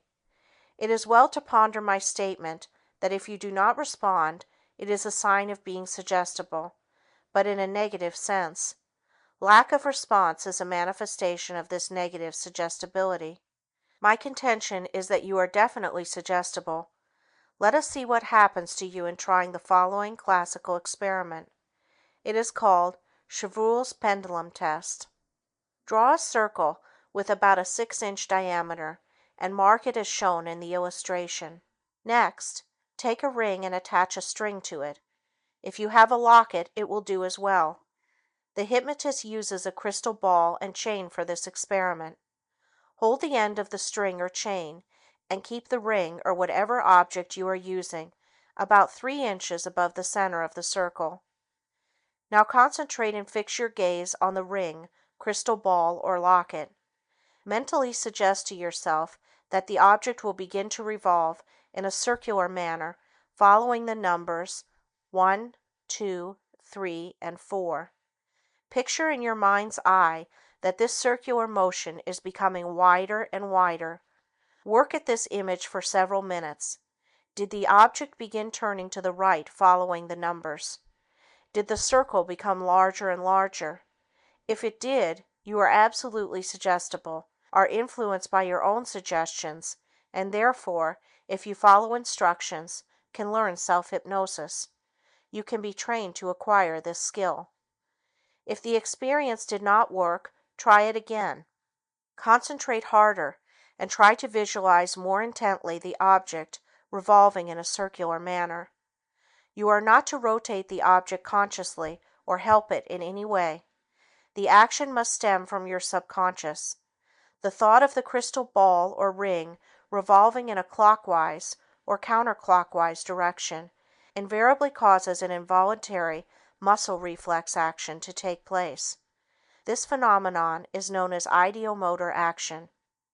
Usually, as the subject concentrates more intensely, the reflex action becomes more profound, causing greater unconscious movement of the hand, which in turn is transmitted to the object in the form of larger circles and greater momentum. The time required for the successful accomplishment of this test depends upon the degree of suggestibility of the subject. An interesting action is to see the object revolve in an opposite direction than suggested. It gives a clue to the personality structure of the individual. The Ouija board works on the same principle as Chevreul's pendulum test. Many times the aspirant will remark, "I swear I didn't make it move." Mentalists find hidden objects in the audience using basically the same approach, combined with clever techniques of distraction. The term given for this is muscle reading. This is the point in question. If the crystal ball, ring, or locket moves without conscious direction, you have successfully influenced your subconscious mind. Self-hypnosis involves the same procedure. The goal is to consciously cause a subconscious reaction. If the experiment does not work with your eyes open, try it with your eyes closed for about 5 minutes. You will be pleasantly surprised with the results. Should you want to prove to yourself that you are suggestible with your eyes open, practice the technique every day for a week or two. The idea of the practice sessions is to reinforce and increase the response of the unconscious movement until you develop proficiency. It follows the laws of the conditioned reflex theory expounded by Dr. Ivan P. Pavlov, the famous Russian psychologist. If after several weeks you should still not be successful, use the role-playing technique. Consciously make the object revolve. After a while, it will move automatically whenever you attempt the experiment. When this happens, you will have proof of your suggestibility. It is highly improbable that you will not be successful. It would be a rare occurrence. By the same systematic efforts, I can assure you that you can achieve self-hypnosis. If you are still not affected favorably, you might consider one of the psychological means of inducing hypnosis. The next chapter will discuss this topic. I would recommend Pavlov's book called Conditioned Reflexes. Pavlov's book will further explain and clarify the concept of the conditioned response mechanism. It covers necessary conditions for the development of conditioned responses, their formulation by means of conditioned and direct stimuli, plus a tremendous amount of material which will help you in your understanding of the significance of the role-playing technique in relationship to learning self-hypnosis. End of Chapter 10. Chapter 11. Psychological Aids and Their Function.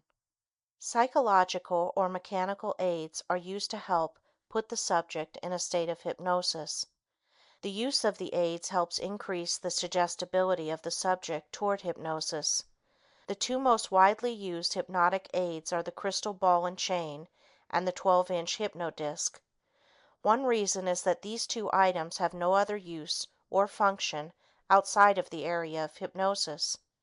Therefore, when the hypnotist proceeds to use one of these hypnotic devices, it must follow that a certain mental set, readiness or receptivity must follow as a result of its introduction into the hypnotic setting. If the subject is uneasy about the hypnotic setting or his response, the introduction of the hypnotic aid can mobilize the subject's defenses, which may be on a conscious or unconscious level. Generally, the mental set which follows helps augment whatever hypnotic suggestions are given. Certainly the same mental set would not follow if the hypnotist used a paperclip as a means of helping with the induction of hypnosis.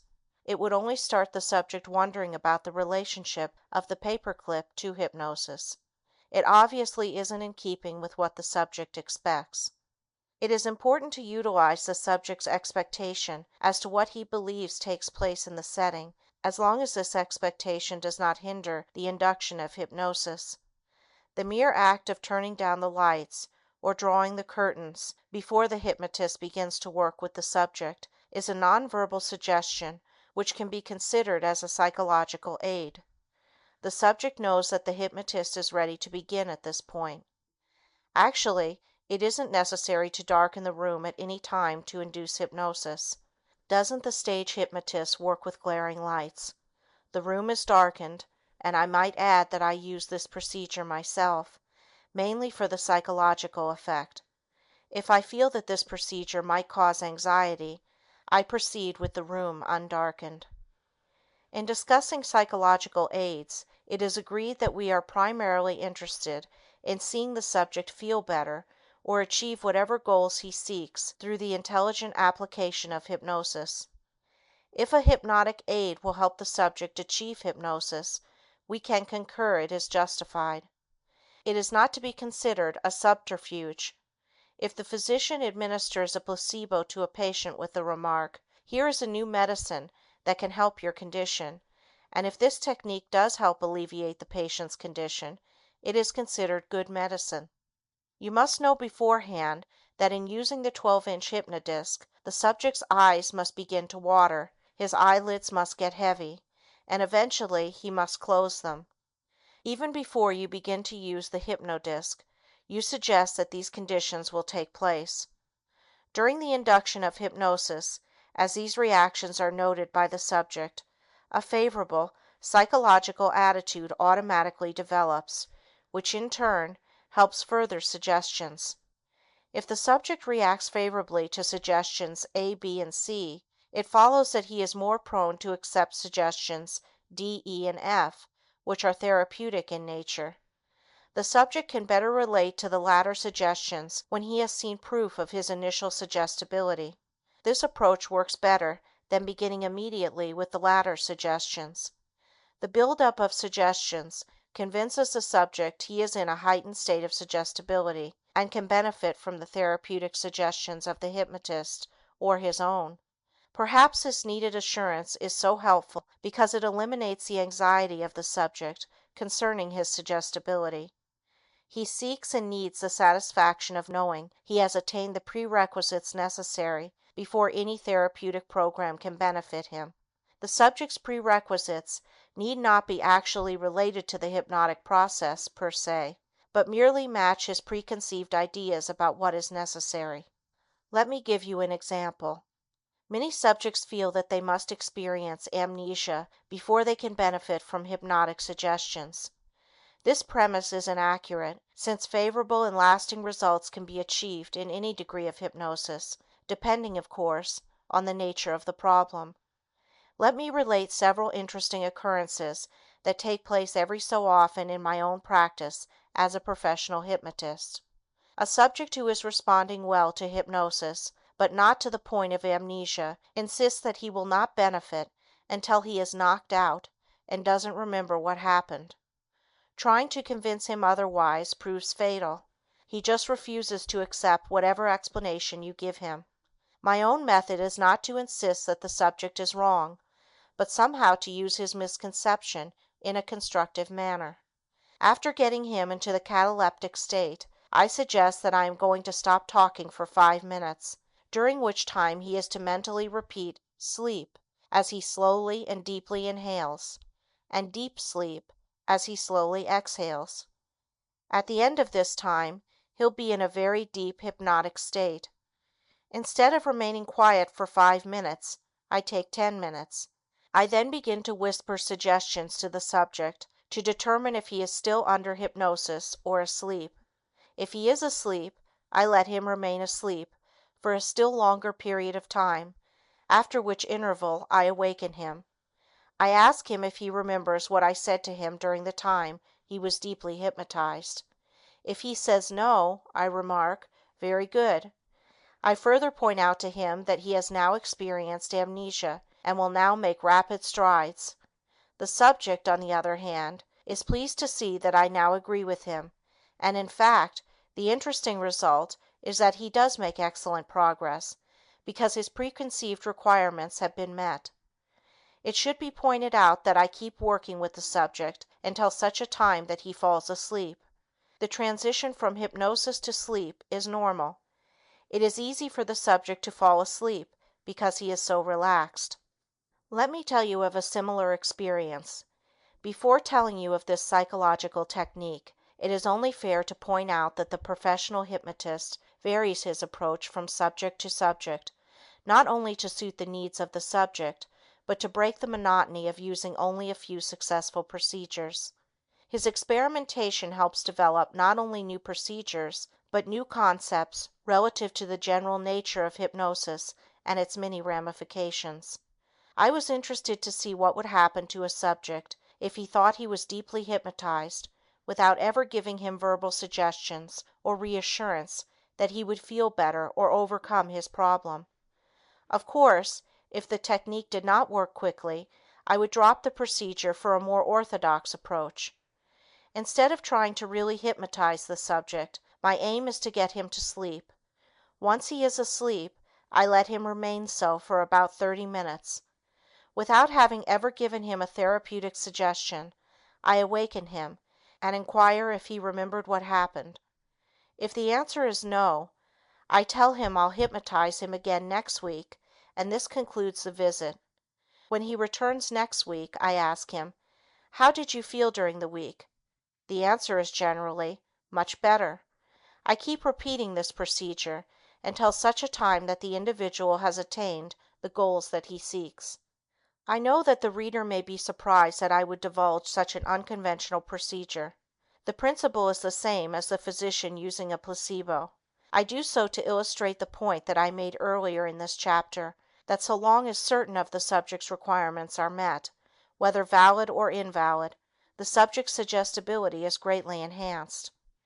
Naturally, the unsuspecting subject equated the period of not remembering, which was, as we know, true sleep, with the somnambulistic state. Actually, he was helped by self-hypnosis because he felt he would now make progress because he proved to be such an excellent subject. It is true, he was not using self-hypnosis, as has been outlined in this book, but he had now achieved a heightened state of suggestibility, hypnosis, and was using this state to further his own ends. The attainment of self-hypnosis can be an intricate and elusive procedure, as I have already pointed out. The purpose of the entire book is to instruct, point out, and give you the necessary understanding and knowledge required to achieve this end. Without this understanding, this can become a very frustrating effort. It is hoped that by understanding and being aware of some of the ramifications of hypnosis, you will be able to achieve your goal in the quickest possible time.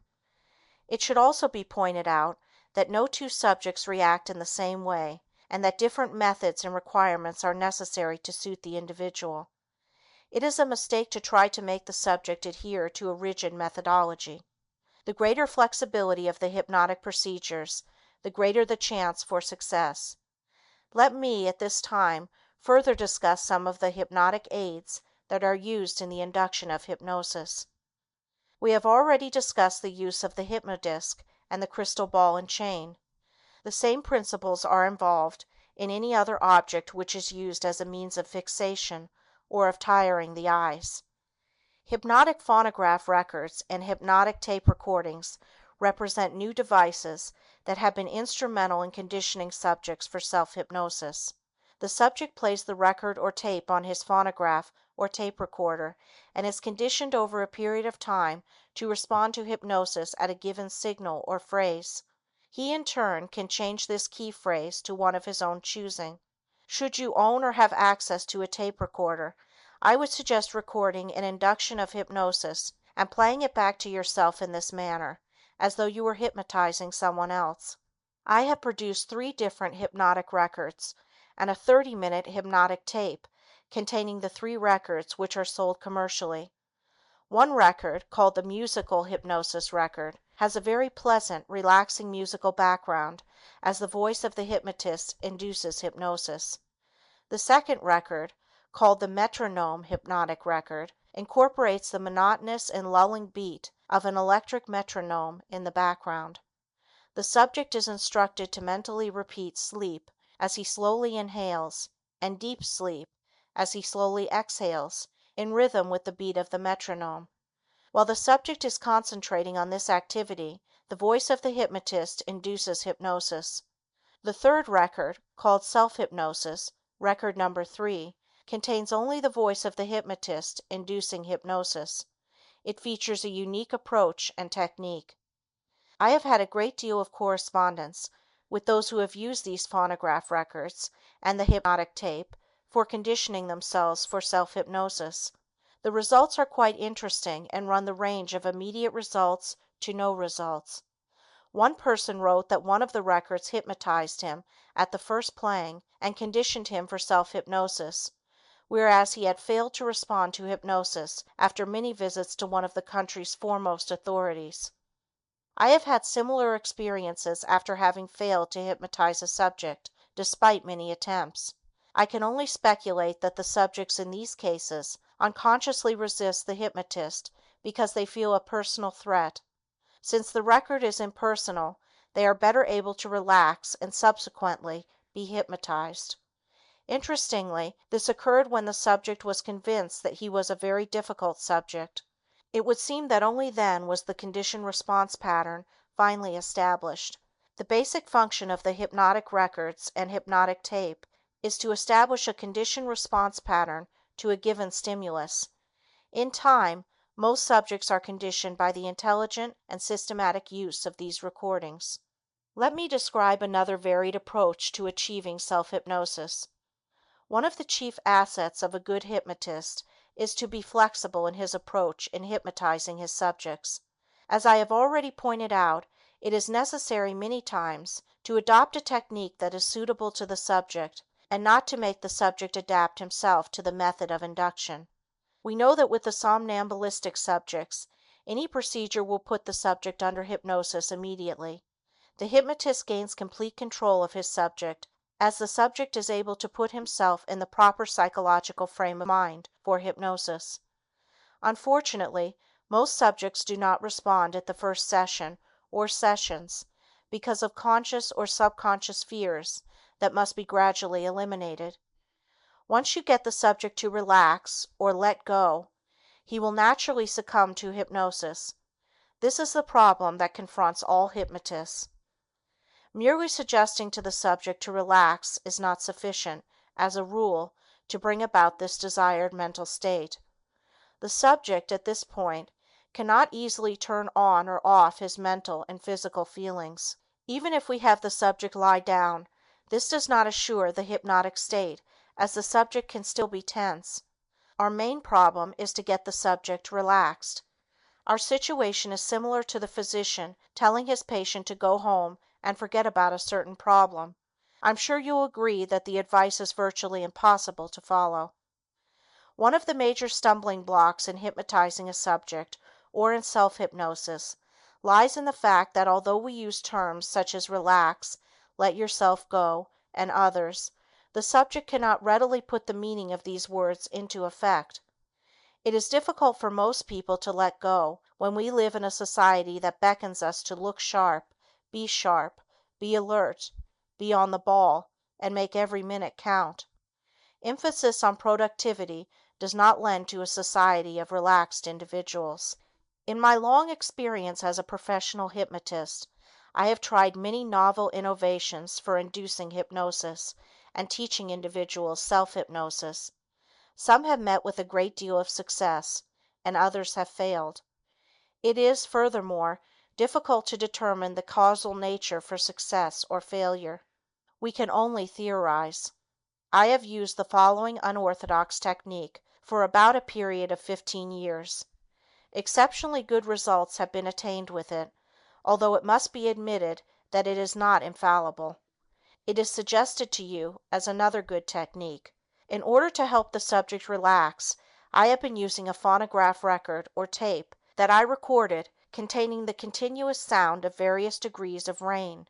One side has a half hour of very soft, light rainfall, such as you have experienced in listening to rain falling on grass, canvas, or a tent top. The other side or track contains a half hour of rain effects such as one would hear in a heavy downfall with loud splatterings of water on the pavement. The record and tape were originally designed to help insomnia sufferers and later incorporated into the hypnotic procedure. The subject is instructed to close his eyes and listen to the sound of the rain while picturing himself relaxing near a warm, glowing fireplace. As you can note, the subject again incorporates the visual imagery technique. The relaxing effect thus produced over a period of time enhances his chances of success in attaining a deep hypnotic state. There are many other interesting and unique devices and aids you can use for inducing hypnosis. Rather than present them all in this book, I have fully described them and their techniques of operation on a 144-page illustrated catalog. This catalog not only contains a list of hypnotic aids, but a description and listing of over 450 hypnotism and self-help books. Upon request, I shall be pleased to send it to you.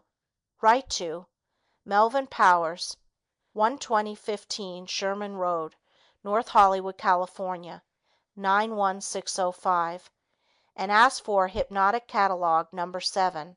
Should you have any questions on self-hypnosis or hetero-hypnosis, I shall be pleased to answer you.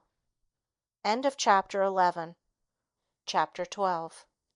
The Nature of Hypnosis. Although the nature and phenomena of hypnosis are still incompletely understood, there are a multitude of theories which attempt to explain its mechanism and results. The most that can be done at this time is to explore various views which are held by leading authorities at present. It can be said, however, that a majority of authorities agree that hypnosis ensues as a result of natural laws which have been incorporated in the human organism since the beginning of man as he is today. The older theories show almost as much disparity as today, but for the purposes of history it is probably necessary to enumerate only the animal magnetism of Frederick Anton Mesmer, and a mention of the hysteria syndrome by Jean Martin Charcot. Both names loom large in the history of hypnosis.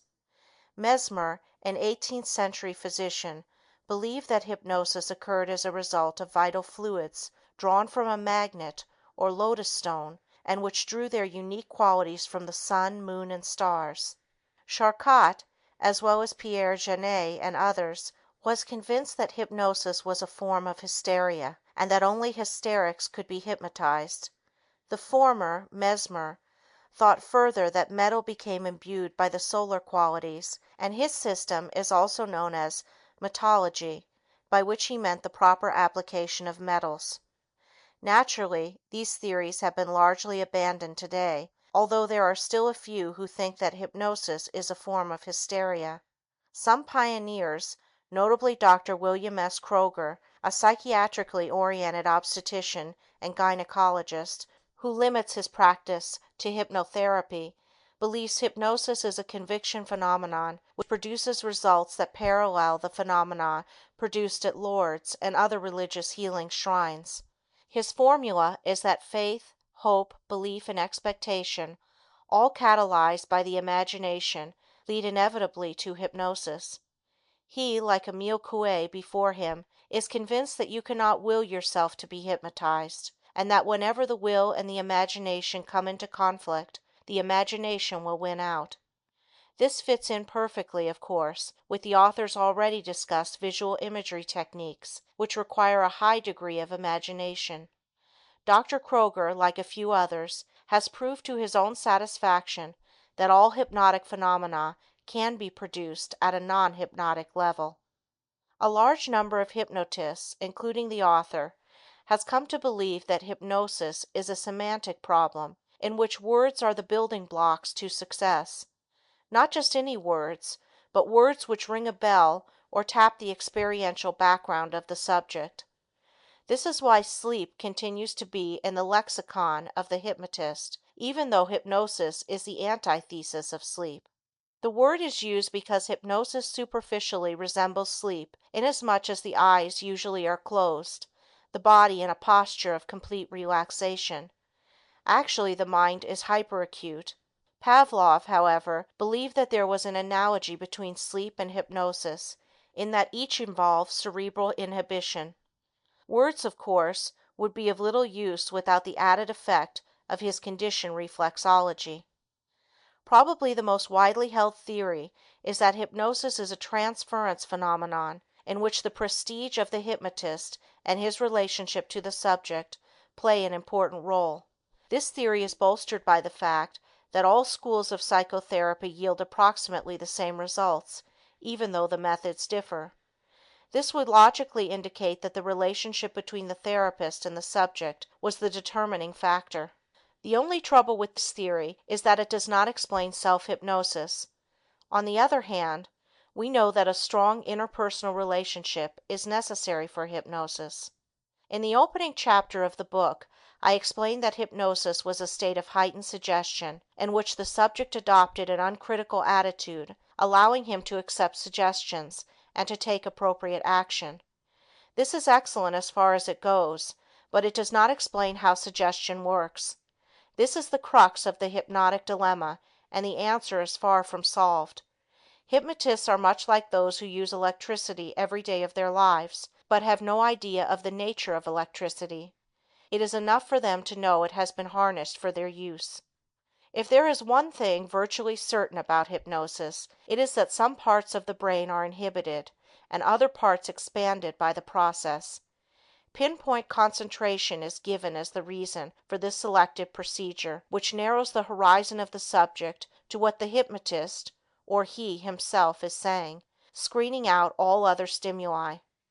But why is this high order of concentration so easy under hypnosis, when Asians, notably the Chinese, have been trying for centuries to concentrate on one subject for as long as 4 or 5 seconds? We do not know the mechanics of this metamorphosis of an ordinary brain into an organ of concentrated power. According to Janet, this is accomplished through the formation of a group of unconscious memories and activities, which takes over the usual stream of consciousness type of thinking. It is implied that the process may be atavistic. One of the newer theories, one held by Dr. Louis R. Wolberg, a psychoanalyst, is that hypnosis is a psychosomatic process in that it is both physiological and psychological in character. Physiologically, Wolberg believes that hypnosis represents an inhibition of the higher cortical centers and a limitation of sensory channels, such as takes place in sleep. He also believes that the psychological process operates through transference. Others agree that it is a transference process, but that it is more of an extension of the subject's own psychic processes, which is enlarged to include the voice of the hypnotist or his own thoughts or voice. Incidentally, an excellent book along these theoretical lines is Hypnotism: An Objective Study in Suggestibility, by Andre M. Weitzenhofer, Ph.D. The newest theory in the field is of particular interest to those reading this book, inasmuch as it postulates that all hypnosis is self-hypnosis, that the patient always hypnotizes himself, and that it is a wise hypnotist who knows who is hypnotizing whom. This is a logical conclusion, and it disperses any ideas that hypnotic patients become dependent on their therapists. Actually, hypnotists today always teach their subjects self-hypnosis so that any chance of dependency is obviated. Milton V. Kline, professor of psychology at Long Island University, postulates that hypnosis is primarily retrogressive. He has written that the organism functions differently on various levels of behavior, regression, and that the behavior breaks down into component parts. The theory that regression can spotlight personality disorders found in more infantile states is also widely held. He is also a proponent of the idea that hypnosis is an abnormal manifestation of a normal process, an opinion he shares with many. Dr. Kline thinks that retrogression and regression alter perceptions and feelings, and in the case of the latter, causes us to go backward in time to a point where re-education may be employed. This is a legitimate use of regression, although it is not used so much these days to uncover past traumatic incidents. Actually, regression, by duplicating the exact earlier age, manner of speech and thought, etc., makes us once more as little children, a condition to be desired for certain forms of therapy.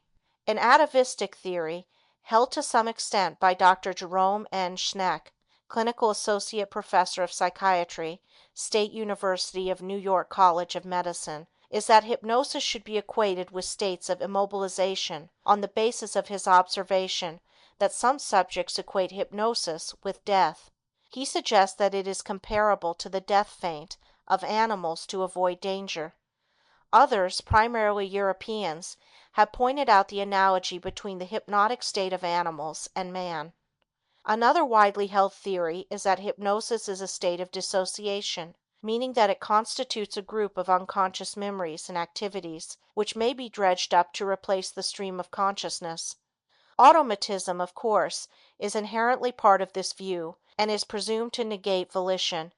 Activity of the cerebrum, which controls the conscious and voluntary system, is rendered non-operational. My own thoughts on the matter are that hypnosis results from, first of all, a good transference; secondly, from a conditioned reflex; thirdly, from the person acting as a hypnotized person, role playing; and fourthly, from a suspension of the critical faculties. Along the last named line, I believe that hypnotic suggestions have an autonomy of their own which supersede all else in the hypnotic situation. There are many more theories I believe are partially correct, but the ones named will do for the purposes of this volume. Incidentally, all the hypnosis theories presented here are equally applicable to self-hypnosis, except where, as in transference, it is obvious a therapist is needed. In conclusion, the author would like to take issue with those who believe that it is the monotonous intonations of the therapist that cause the subject to lapse from the deeply relaxed state into true sleep. I have observed many times, by comparing verbalization with silence, that the former gives the subject's mind a focal point of attention which prevents him from entering a deep state where hypnotherapy is impossible. Like the man who cannot sleep because of an active mind, sleep and mere thoughts and suggestions are incompatible, and I believe, once a hypnotic state has been attained, that the subject is kept awake unless definite sleep suggestions are given by the therapist's series of suggestions. We have discussed the effect of the experiential background at length, and surely nothing connotates sleep more than closing one's eyes, test number 1. And so, in my view, you are doing two things when you talk to the subject. You are giving him helpful suggestions, but you are also keeping him awake and hyperacute so that these suggestions will sink in. End of chapter 12. Chapter 13. Practical applications of self-hypnosis.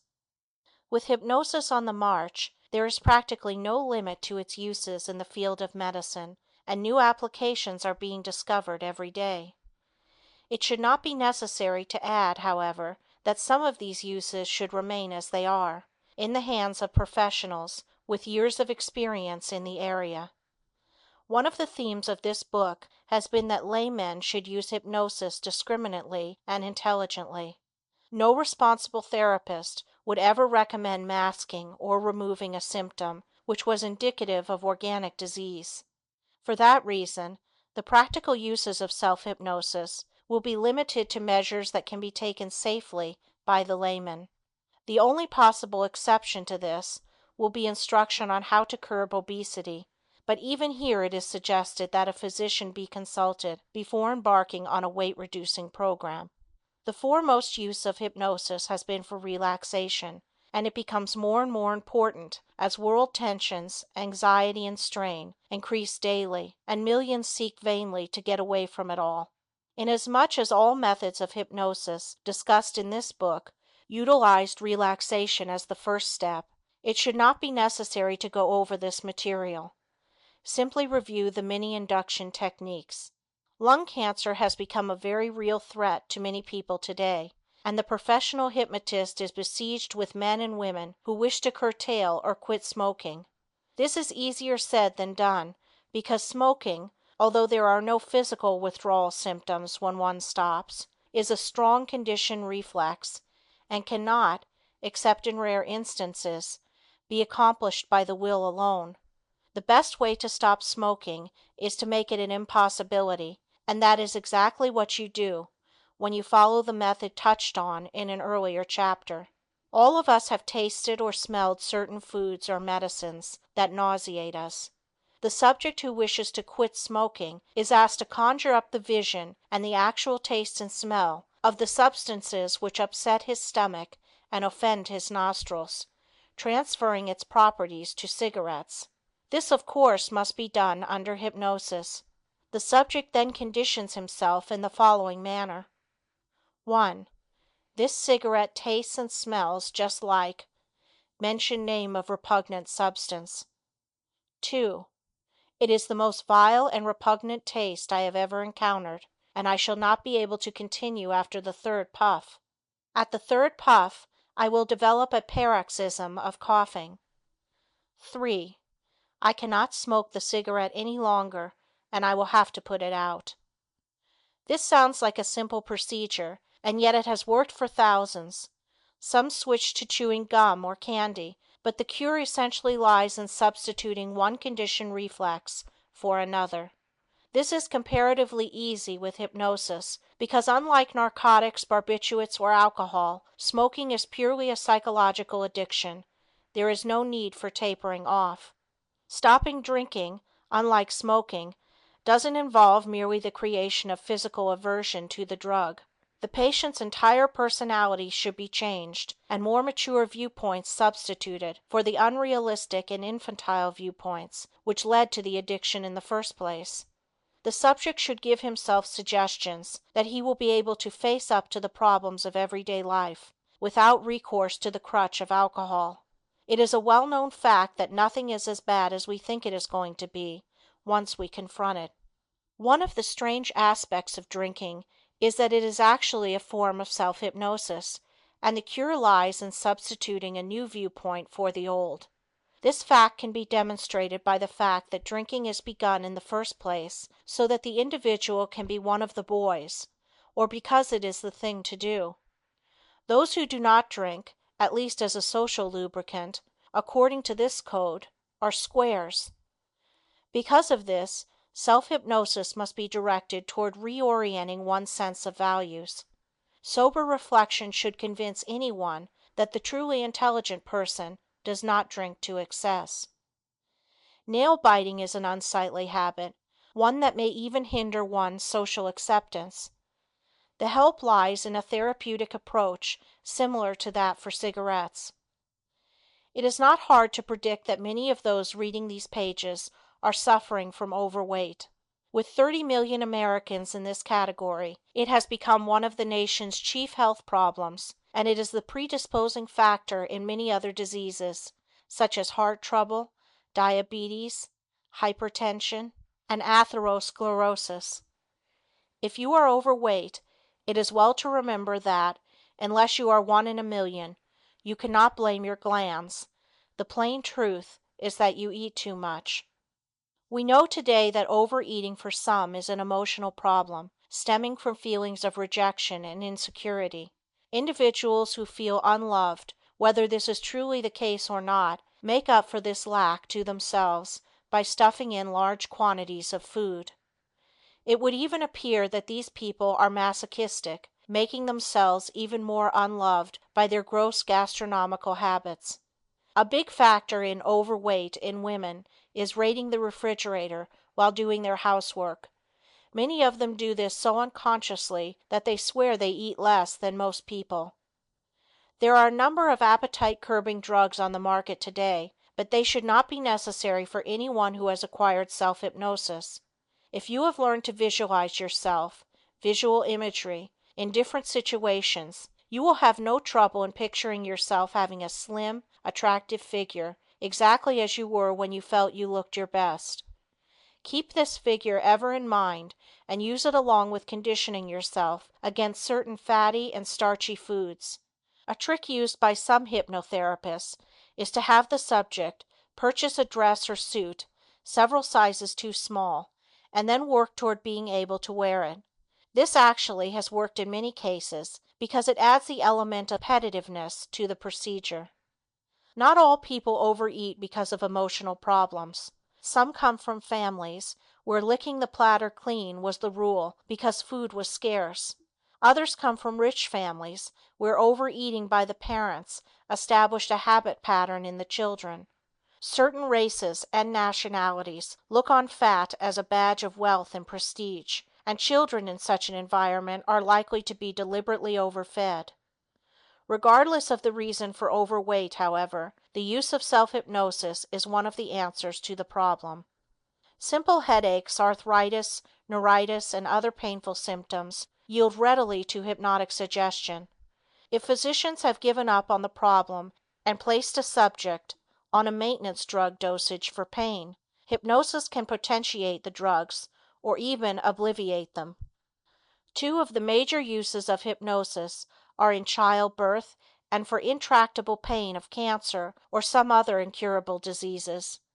Although patients usually start with hetero-hypnosis, they are put on self-hypnosis as soon as possible, and there are many cases of women waiting too long and having their babies at home painlessly through self-hypnosis.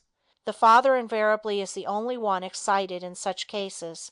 The mother knows that she is an excellent subject and has been instructed in prenatal classes about every contingency that could arise. Inasmuch as stopping the birth pangs is similar to stopping other pain, the method should be learned so that it can be accomplished in a minimum of time. The best way to stop pain is to let your right arm slowly rise while you are under hypnotic suggestion. Do not help it. If the suggestions are strong enough, it will float up. As soon as the arm is straight overhead, you should give yourself the suggestion that it is as rigid and unbending as a bar of steel. Following this, a suggestion is given that the hand is beginning to tingle and become numb. As soon as the numbness has spread throughout the entire hand, it will be insensible to pain. The hand is then placed against the part of the body where the pain exists, and you will feel the numbness flowing from the hand to the affected area. This happens as a result of your suggestions and is the method followed by most subjects. Only a deep somnambulistic subject is able to remove pain by direct suggestion to the painful part. There are many people today using self-hypnosis in the realm of sports, and an entire book has been written on improving one's golf game with this method. It is called How You Can Play Better Golf Using Self-Hypnosis by Jack Heiss, Wilshire Book Company, publishers. Dr. Huber Grimm, team physician of the Seattle University basketball team, recently related the results when Dave Mills, a 6'5" junior forward, asked for his help because he froze during competition. He had been benched on the eve of the West Coast Athletic Conference tournament in San Francisco. Spectators made Mills so fearful that he was afraid he would make mistakes, and in this frame of mind, of course, he did. Under hypnosis, Dr. Grimm suggested to Dave that he would be unaware of the spectators, be completely relaxed, and would play exceedingly well. Dr. Grimm asked coach Vince Cazzetta to allow Dave to play, and the result was astounding. Mills scored 60 points and cleared 63 rebounds, and his brilliant play led to his selection on an all-tournament team. All I did was free his spirit, Dr. Grimm reported. He was in need of confidence, and I gave it to him through hypnosis. The Associated Press told the story as follows. Dave Mills, a vacuum cleaner off the backboards, led a fast-breaking Seattle University team to victory last night. It was hard to recognize Mills as the same player who has been with the Chieftains all year. Dr. William S. Kroger, a pioneer in hypnosis, undertook to improve the batting of a professional baseball player with equally sensational results. The player had been banned, and his fear of a reoccurrence was so strong that he became plate shy. He had changed his batting stance so that he always had one foot in the bucket, so that he could back away from the plate more quickly. He was given a post-hypnotic suggestion that such an event happening again was exceedingly remote, and this was amplified by suggestions of confidence that he would immediately start slugging as well as ever. His batting average soared immediately. Dr. Michio Ikea, professor of physiology at Tokyo University, and Dr. Arthur H. Steinhaus of the George Williams Laboratory of Physiologic Research in Physical Education, Chicago, have proved that track men can far surpass their best previous times under hypnosis. Their tests, incidentally, prove that there is no danger of an athlete going beyond his physiologic limit while bettering his former marks. They attribute the superior performances to the removal of inhibitions which psychologically prevent an athlete from doing his best. This report was made before the International Congress on Health and Fitness in the Modern World, held in Rome during the last Olympic Games. All reports, as a matter of fact, show that athletic performances are improved by psychological, not physical means, and that built-in automatic reflexes protect the athlete against the danger of overexertion at all levels of awareness, hypnotic or non-hypnotic. Psychologists are using hypnosis more and more to facilitate concentration and learning, and it is likely this use of the ancient science will become even more popular than its medical applications. The reason one learns so quickly under hypnosis is because of time distortion, which allows you to obtain the equivalent of many hours of study in a relatively short length of time. Undoubtedly, you have had experience with time distortion in your daily life. Remember how slowly time goes when you are not interested in what you are doing, and how fast it speeds by when you are. And the drowning man who sees his whole life go by is an excellent example of this. Enough people have been saved to know that this actually happens. The point is that the subconscious mind does not record the passage of time the same way as the conscious mind. The conscious mind records time physically by means of a clock. It is objective and it tells you that a thought or movement requires a certain number of seconds, minutes, hours, or days. Your subconscious mind has an entirely different concept of time that has nothing to do with the physical world. It is called subjective because your own sense of the passage of time is used. Personal time varies according to the circumstances in which you find yourself. Haven't you noticed that when you are happy or extremely interested in something, time passes quickly? On the other hand, if you are sad or anxious, time seems to drag. This is called time distortion. When you continue in a happy state, time is automatically shortened. When you are in a state of unhappiness, pain, or anxiety, time automatically lengthens. This explains why the drowning man can review his entire life within seconds. Psychologists know this is possible because your subconscious mind contains a complete record of everything that has happened to you since birth. Therefore, in moments of extreme distress, your subconscious has the ability to distort and manipulate time. If you have ever encountered danger or had a narrow escape, you probably experienced time distortion. Everything about you went into slow motion, and time seemed to stand still until the action was over. At that point, objective time started up again, and everything returned to normal. Many of you no doubt read an Associated Press report from Chicago on February 11, 1958, which reported how movie actress Linda Darnell had used hypnosis to help her with her first stage role. She had been asked to do the part on short notice and had no time for preparation. Miss Darnell telephoned her California physician for aid. He flew to Chicago. Overnight, through hypnosis, Miss Darnell learned her part and astounded the cast by knowing everyone's lines. Not only did she learn the part, but she was coached in the character of the artist she was portraying. As a result, Late Love was a hit play. Miss Darnell was under the impression she had been learning the part for a week, although only about 48 hours were involved, and these hours were not continuous. After her first performance, she said, "I never felt so secure about playing a role in my life. Hypnosis has helped me feel the part completely." Imagine how much more we are going to be able to learn when study under hypnosis becomes widespread. And the best part of it is that the learning is in your mind for a long time. Forgetting or mental blocks that interfere with your recall of information at any time are reduced to a minimum. In conclusion, I should like to recommend the entire field of self-hypnosis to everyone. It is a therapy which is positive, dynamic, and constructive. An excellent example of this is contained in the autobiography, Rachmaninoff's Recollections.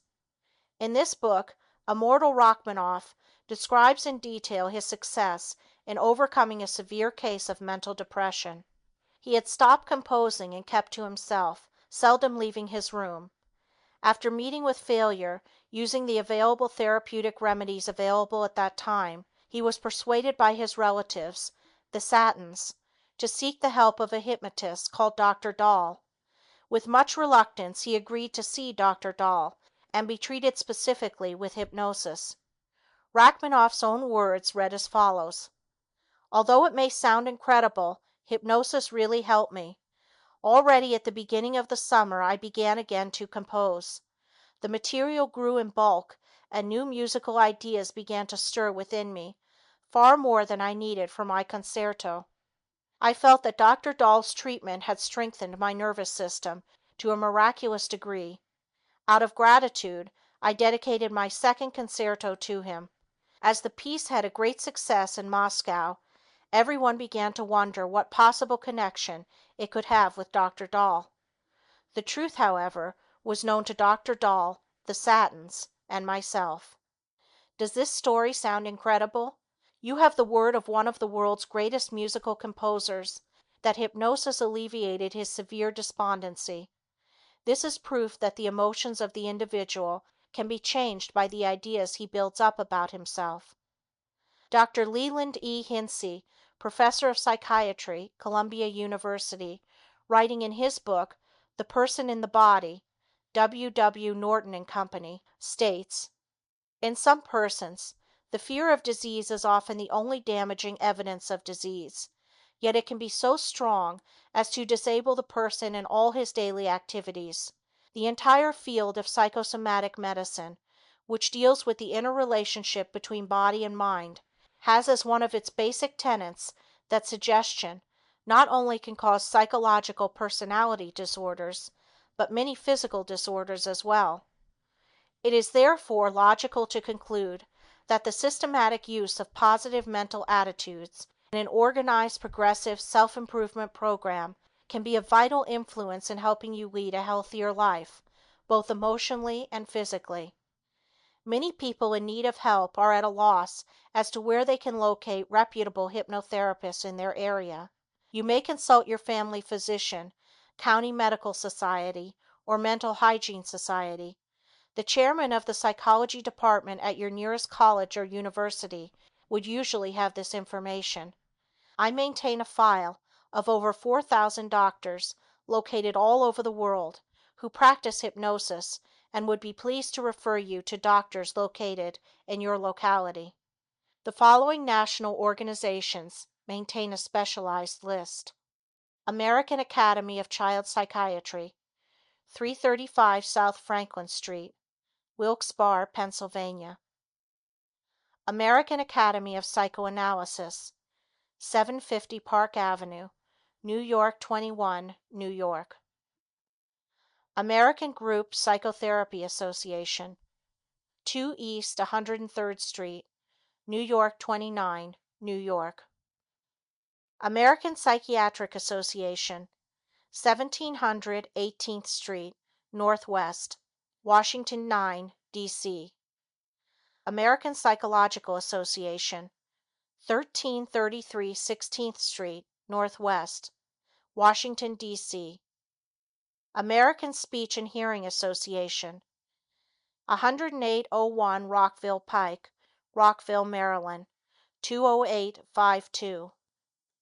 National Association for Mental Health, 10 Columbus Circle, New York 19, New York. National Association for Retarded Children, Incorporated, 99 University Place, New York 3, New York. National Council on Alcoholism, Incorporated, 2 East 103rd Street, New York 29, New York. National Health Council, 1790 Broadway, New York 19, New York.